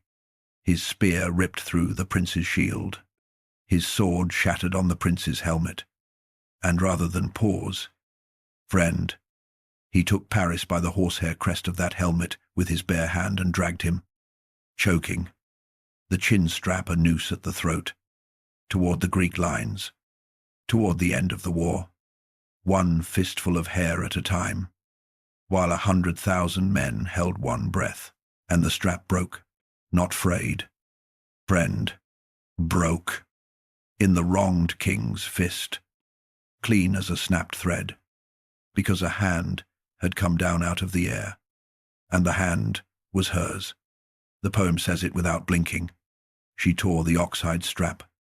She folded her prince into a fog no eye could pierce, and she lifted him off that field mid-drag, out of his enemy's grip, out of the wager, out of the consequences, and set him down. Friend, of all the places in the world, in his own perfumed bedchamber, safe among the pillows, while outside, on the plain, Menelaus wheeled through the mist, holding an empty helmet, and two armies stared at the space where the war's whole reason had just stopped being. Sit with what she did, friend, because the poem does. Every man on that plain, both sides, wanted the duel's verdict to stand. The verdict was in, and one goddess overturned it. Alone, in 1 second, for love of one beautiful coward, and doomed tens of thousands of men she had never met to die over the next chapters of that war. It is the single most breathtaking act of favoritism in the whole poem, and the poet hands it to her without apology, because he is telling you the truth about what she is. She is not justice. Friend, she never once claimed to be justice. She is love, and love, when the strap tightens at the throat of the one it loves, does not poll the stadium. And then, friend, that same hour, she did the other thing, the small, quiet, terrible one. And if the first act showed her power, this one shows her price. She went to fetch Helen to that bedchamber, and she went disguised, an old serving woman, plucking at the queen's sleeve on the wall. Come, he is waiting for you. He shines like a man going to a dance, not a man come from a duel. And Helen, friend, looked through the disguise at once, straight into the goddess underneath. And the most beautiful mortal in the world said no. Read it in the old poem some night. Friend, it still draws blood. She defied her. Go sit beside him yourself. Helen tells the goddess of love, in as many words, abandon heaven for him. If he is so dear, be his wife, be his nurse. I will not go warm the bed of the man who just lost me in front of both armies. The city is already singing about it. Have you no shame to send me? 9 years of being the prize. Friend, 9 years of other people's promises, spending her life. Straightened up on that wall for one blazing minute and talked back to heaven itself. And the goddess dropped the disguise and turned on her. And the air, the poem says, went cold around them. Do not provoke me, girl, she said, or words with that iron in them. I have loved you beyond measure, and I can hate you the same way. I can drop you into the space between the two armies and let both sides tear you apart. And Helen, friend, the daughter of Zeus, the face that launched everything, gathered her veil about her in silence, and went where she was told, down the wall, through the streets of a city that was dying for her, to sit beside a husband she at that moment despised, because the goddess of love commanded it, and there is no armor issued against her. You have known that since the hall of Olympus went quiet all those hours ago. Love had carried her prince off the field, friend, and marched her prize back to his room, both in 1 hour. The tenderness and the tyranny. One hand. Keep looking straight at it. Friend, this is the goddess entire, and the night is too old now for anything but the whole of her. But the day was not done taking from her. The worst of it, friend, was still walking the plain, and its name was Diomedes. With the duel voided, the armies came apart into slaughter, and through the middle of it that afternoon drove the young Greek king of Argos, Diomedes, in the hour of his life. Athena had filled him. Friend, that is the poem's own accounting. The grey silence from the mountain had poured her own battle fury into one mortal man, and burned the fog from his eyes so he could see gods on the field, and told him, "Touch none of them, save one," and he cut his way across the plain like weather, until he came to a Trojan captain standing his ground over a fallen friend. And the captain was Aeneas, her son. "Friend, you have carried him since the waterfall. Diomedes could not outspear him." So he wrenched a boulder off the plain. A stone 2 men of our age could not lift, the poet says, and threw it. And it took Aeneas at the hip and broke him to the ground.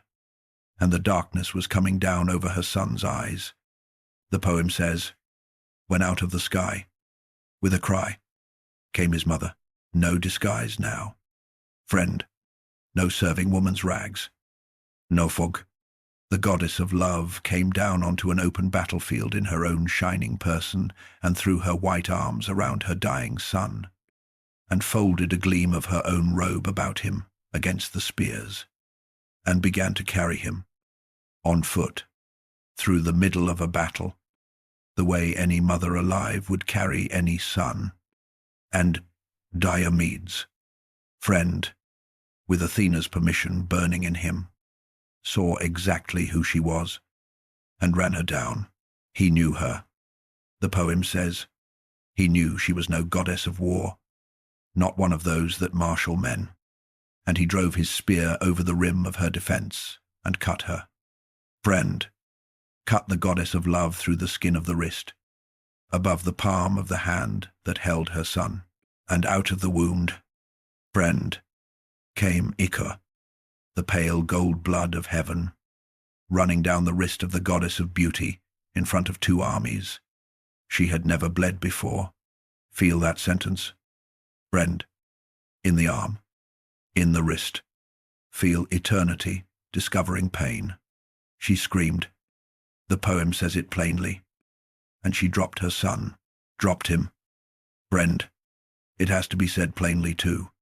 The arms, every heart in creation, had ached for lost their grip, and Aeneas fell to the dirt, and only quick Apollo, swooping in to sheathe the boy in a blue-black cloud, kept this whole night's remaining story from ending on that spot. And behind her, as she fled the field clutching her wrist, the man who had cut her jeered. The poem gives us his words. Go back where you belong, daughter of Zeus. War is no place for you. Is it not enough to coax weak women to their ruin? She borrowed the war god's own chariot, friend, her old flames' horses, and fled the world entirely, up to Olympus, streaming gold, and there, at the top of everything, the goddess who had governed every heart since the sea foam opened, crawled, friend, there is no other honest word, into the lap of her mother, Dione, the way any hurt daughter comes home.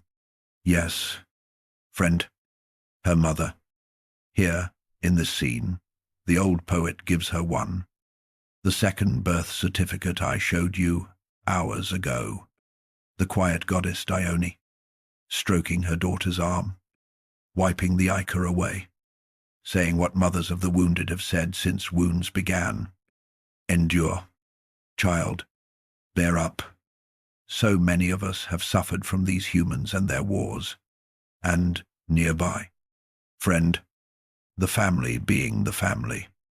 The queen and grey-eyed Athena stood watching her weep, and smiled, and cracked jokes about her at the foot of the Thunder King's throne, needling him, until Zeus himself, her father, in this telling, called his golden daughter to him, and smiled on her, and set the border of her whole existence in one gentle line, not for you, my child, the works of war.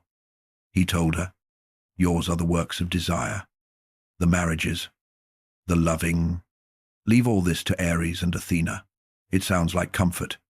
Friend, say it over slowly and you will hear what it also is. It is a jurisdiction, a fence, drawn around her by the king of everything, in front of the smirking victors from the mountain. while her wrist still ached, and her son lay somewhere below in a god's borrowed cloud, and her city, her doomed, beloved, high-walled city, burned one day closer to its ash. She had started this with an apple, friend, on a green mountainside. In an afternoon, love had helped begin the war, but love could not stop it. 10 years, friend, and then one night. That is how the greatest city of the age ended.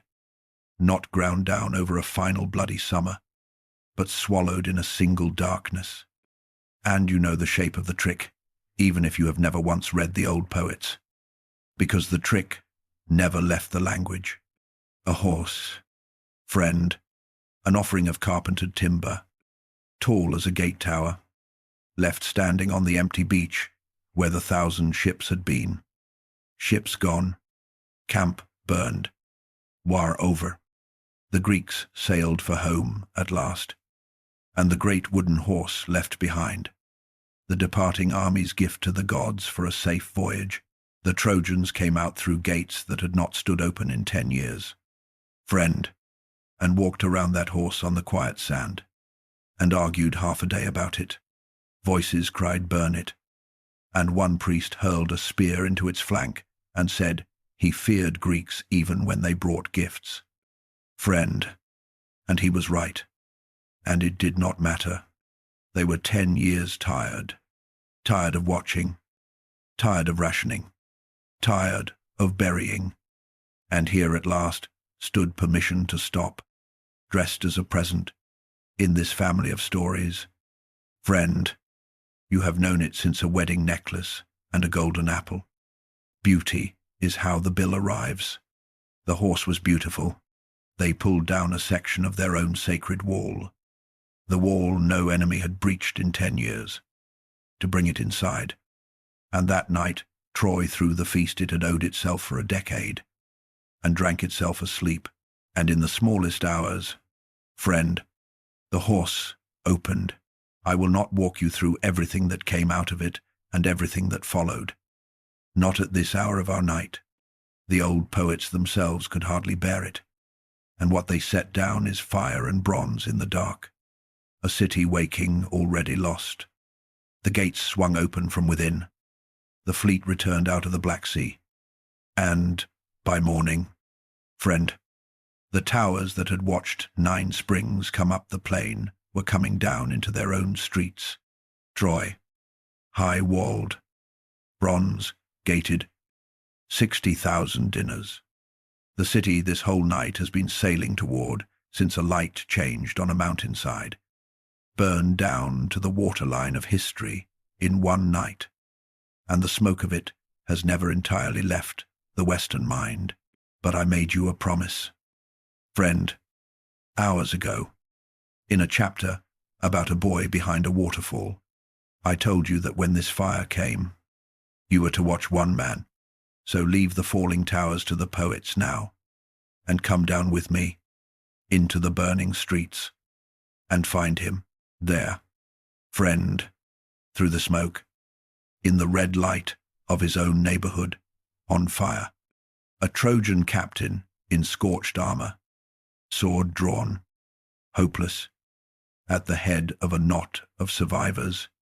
Aeneas, he has fought all night, the way the level-voiced ones fight, without theater, and everything he has defended his whole life is coming down around him block by block, and the poem that loves him best shows him at the very edge. Friend, of the oldest temptation of the brave, to die magnificently with the city, because dying is easy tonight, and living looks like shame. And his mother came to him. Friend, one last descent. Here, at the bottom of everything, in the middle of the burning street, she took the fog from his eyes. Her opposite gift, this once, sight instead of blindness, and she showed him. The poem says, what mortal eyes are never shown, the gods themselves at the sack, vast in the smoke, the sea lord heaving the foundations, the queen of heaven in the gates, the whole scale of what was ending, and her point, friend, was mercy dressed as vision. This is not your failure. Boy, no sword of yours mends this. Troy is not falling because you were not brave enough. It is falling because heaven has turned the page. And then she gave him the order. Friend, the one that everything after runs on. Live. Get your family out. Go, and here is the picture. Friend, the one I promised you when the boy was 5 years old on a mountain. Out of a burning doorway in a dying city comes a man carrying his crippled father on his back, old Anchises. Friend, the herdsman of the grey dawn, the one beauty stopped on the wing, lightning lamed and white-haired now, wrapped around his son's shoulders like a lifetime, and clutched in the old man's hands the little household gods of Troy, the hearth of the whole nation carried in 2 shaking fists, and the son's hand. Friend, look down. The son's free hand has a small hand inside it. His own boy, Ascanius, half running in his father's shadow. 3 generations. Friend, one carrying the past, one gripping the future, walking out of the fire single file, of everything the ancient world ever painted of itself. I am not sure it ever painted anything truer. When the city burns, this is what a man is for. He is the one who carries things. They came out of the smoke to the shore. Friend, he and a ragged remnant of Troy, hundreds where there had been 60,000, and they built ships out of the timber of the mountain. Her mountain, Ida of the goat bells, Ida of the judgment. And in the spring they went down to the water and sailed away from the smoking coast, with everything Troy still was packed into a few wet hulls. And she went with them. Friend, understand that as the fleet clears the headland, the city of her heart was ash behind her, her prince dead in it, her promise dissolved, the whole apple's winnings burned off like morning fog. Heaven's queen hounded those refugee sails for years across the whole map of the sea. Storm after storm. Friend, the grudge from the mountainside, still hunting them over the water. And through all of it, patient as the tide, the goddess of love shepherded her son's ships west, because there was a prophecy. Friend, and she had read it all the way to the end. Troy was not finished. Troy was moving west, past Greece itself, through storm and shipwreck and a queen's fatal love in Africa. That is its own night. Friend, and someday I will tell it. West and north up a green coast, into the mouth of a river the world had barely heard of, in a country of shepherds and 7 low hills. And there, friend, the wandering ended. There the remnant of Troy drove in its boundary stakes, and married into the local kings. And the old man died full of years, and was buried with honor. And the little boy of the burning street grew up to found a royal line in the new land. And the poets counted it out like a genealogy of destiny. Friend, generation, folding into generation beside that river, until, some 4 centuries on, a princess of that Trojan-blooded line bore twin sons, and one of them, on one of those 7 hills, scratched a furrow that became a wall that became a name. Rome. Friend, say it out loud in the dark if you like, because this is the turn the whole chapter lives for. The city that would rule the entire Western world. The empire whose roads and laws and language are load-bearing walls in your own American life to this hour, told itself from its infancy one story about where it came from. And the story was her. Rome is Troy. Reborn. Rome is the ember carried out of the fire on one man's back. And that man's mother. Friend. The foam born. The lady of the doves. The goddess this whole night belongs to. is therefore, by the reckoning of the Romans themselves, the ancestress of Rome, not its patron, friend, not its favorite, its grandmother. The Romans did not even keep her Greek name. They folded her into an old garden goddess of their own and called her Venus, friend, and under that name they promoted her past anything Greece had ever dared. Temples to Venus the Mother rose in the capital of the world, and it got, friend, gloriously specific. The bloodline of Aeneas, the Julian line, ran down the centuries of that city into one particular family, and that family produced one particular man. And I want you to hold this fact and feel its weight, because it is real. It is history now, not myth.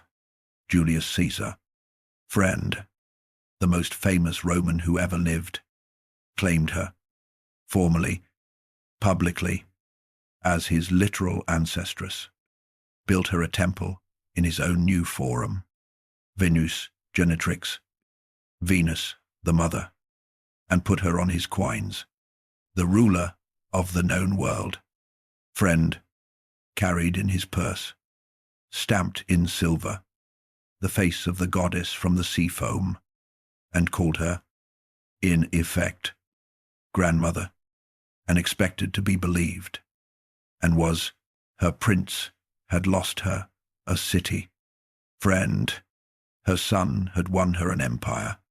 The apple, it turns out, was not done paying out.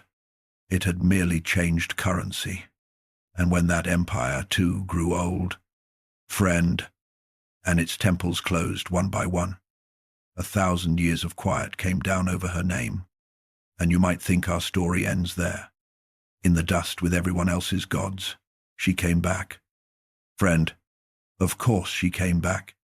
In a city of bankers and painters called Florence, 14 centuries after the last incense, a young painter named Sandro Botticelli set up a canvas taller than a man and wider than a wall, and onto it, in tempera and gold, he painted a scene nobody had dared paint at scale since the ancient world died.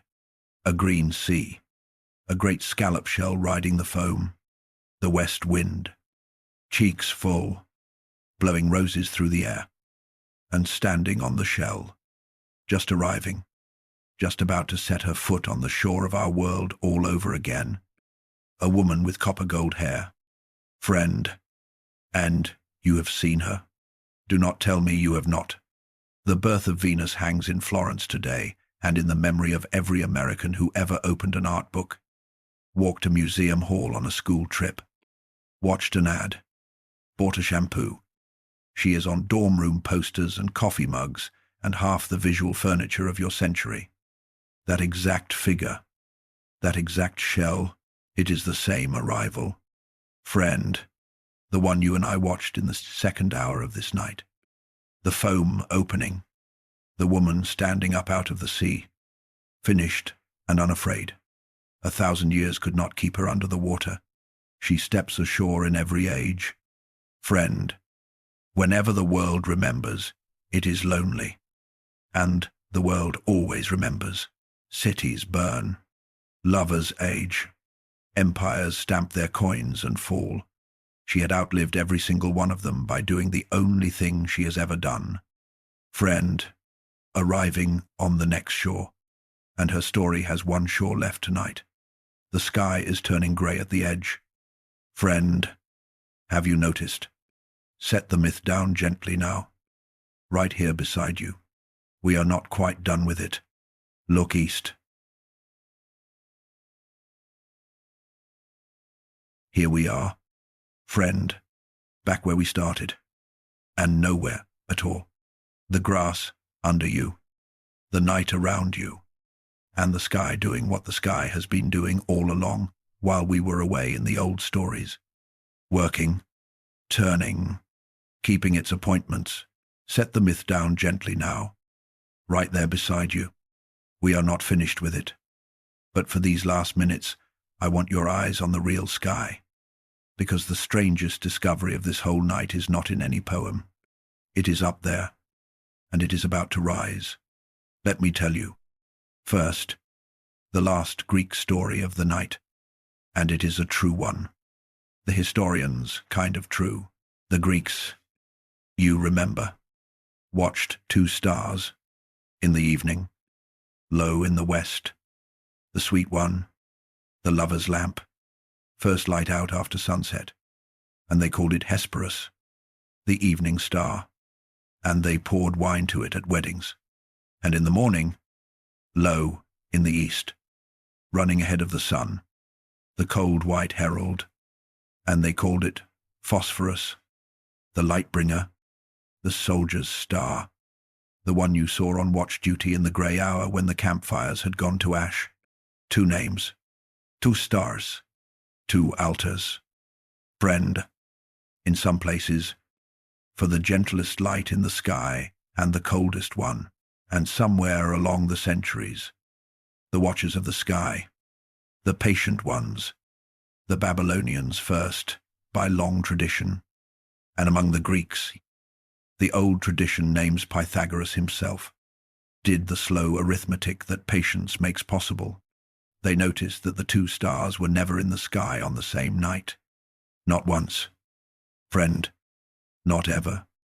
In all the records of all the watchers, when the evening one shone, the morning one was gone. When the morning one returned, the evening one had vanished.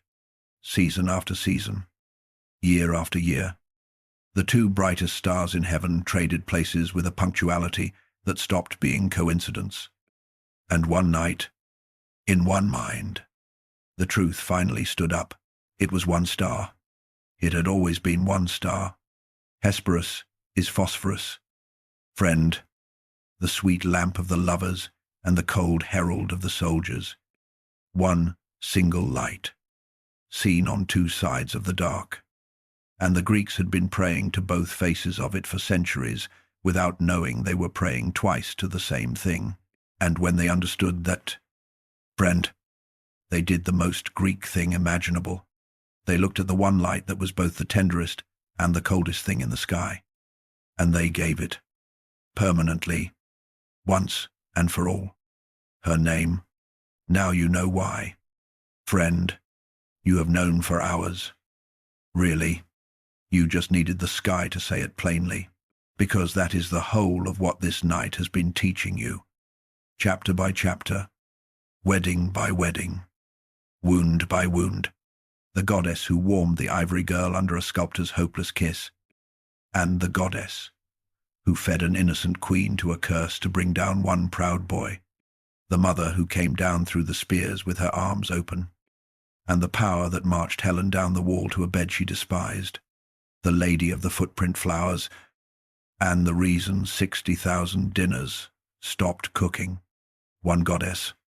Friend, it was always 1 goddess. The Greeks never lied to you about her. They only did what they did with the star.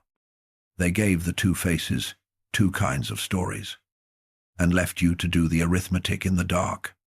The blessing and the burning never once belonged to 2 different beings. That is not a flaw in love. Friend, that is the definition the oldest honest people we know of settled on. After watching it work for 1,000 years, and now take out the little key I gave you at the very start of the night, all those hours ago, on the dark water, the backwards arithmetic. She was born of the wounded sky, a full generation before Zeus, older than the thunder, older than the thrones, the oldest blood at the family table, wearing the youngest face. The Greeks put that in her birth certificate. Friend, and here is the part that should raise the hair on your arms just a little. In the nicest way, the science agrees. That planet, rising toward your eastern horizon right now, was shining down on this world for over 4 billion years before the first human eye ever lifted to notice it. Before the first city, before the first language, before the first campfire. That light was already keeping its schedule over the empty oceans. Desire is older than every order. Friend, older than every government of heaven or earth that ever claimed to manage it. The myth said it with a sickle and a wave. The sky says it every single morning, and the planet itself. Friend, oh, I have saved this for last, because of everything I have told you tonight. This is the piece I find most wonderful, and none of it is myth. Every word of what follows is textbook. The brightest, most beautiful object in your night sky, after the moon, is the planet Venus, Poots star, Lover's star, the light in 1,000,000 photographs of 1,000,000 twilights, and it is, by an enormous margin, the most hostile place in the entire solar system. The surface of that lovely light runs around 900 degrees Fahrenheit. Friend, hot enough to melt lead, hotter than the surface of Mercury, which is far closer to the sun. Its clouds, the very clouds that make it shine so beautifully, that bounce all that sunlight into your backyard, are not water. They are sulfuric acid. The air presses down on that ground with the weight of a deep ocean, enough to crush a submarine hull like a paper cup. We know this, friend, because we went. In the last century, the Soviet Union built the toughest landing machines human beings had ever made, armored like bathyspheres, and dropped them one by one onto that gorgeous light. And the planet destroyed every single one of them. The most successful survived on the surface for about 2 hours, and most lasted far less. An hour, minutes, sending back a few precious pictures of a scorched orange world before the heat and the pressure ended the transmission forever. The most beautiful thing in the evening sky, friend, devours everything that touches it, radiant at a distance, ruinous up close, blessing the beholder, burning the arrival. The Greeks had no telescopes.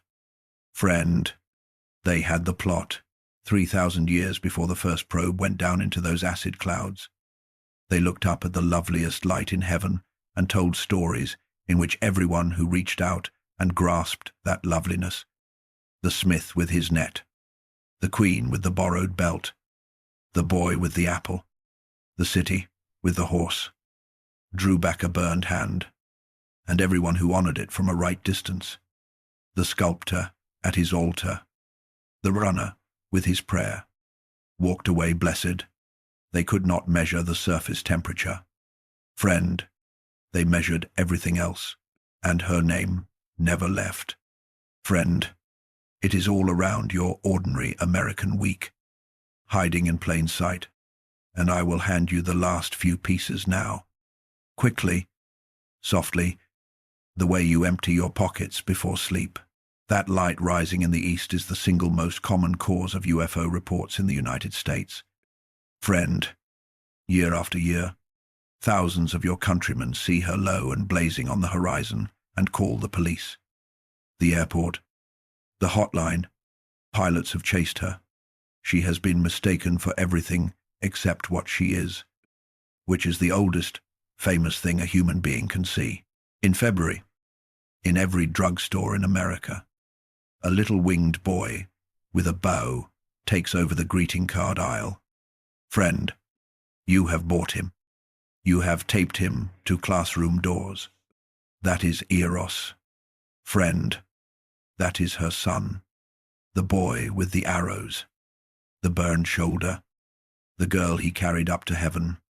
Every Valentine in the checkout line is a small surviving shrine to the family you have spent this whole night with. Say Friday in Spanish, friend, or in French or Italian, viernes, vendredi, venerdì, the day of Venus, friend, her day. And half the Western world starts its weekend by saying her name without knowing it, 3,000 years after the last temple closed.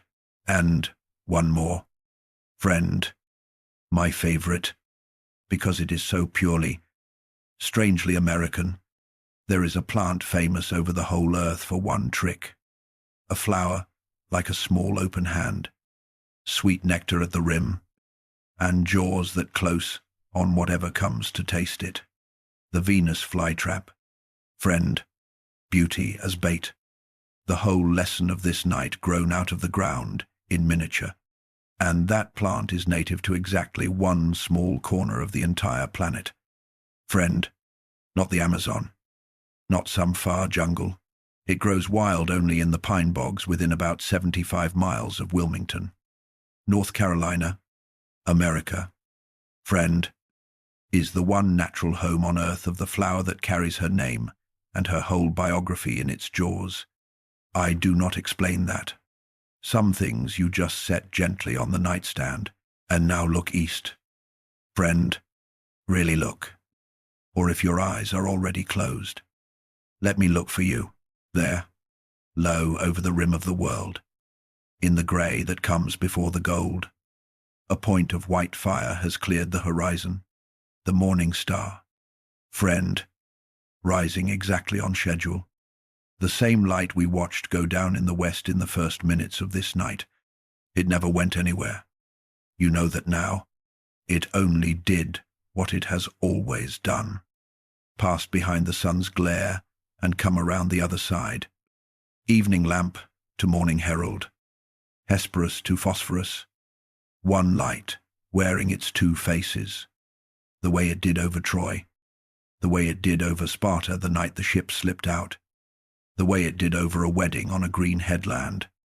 The way it will tonight over Ohio and Oregon and every porch in between. Sleep now, friend. Really, this time, you have kept the whole vigil.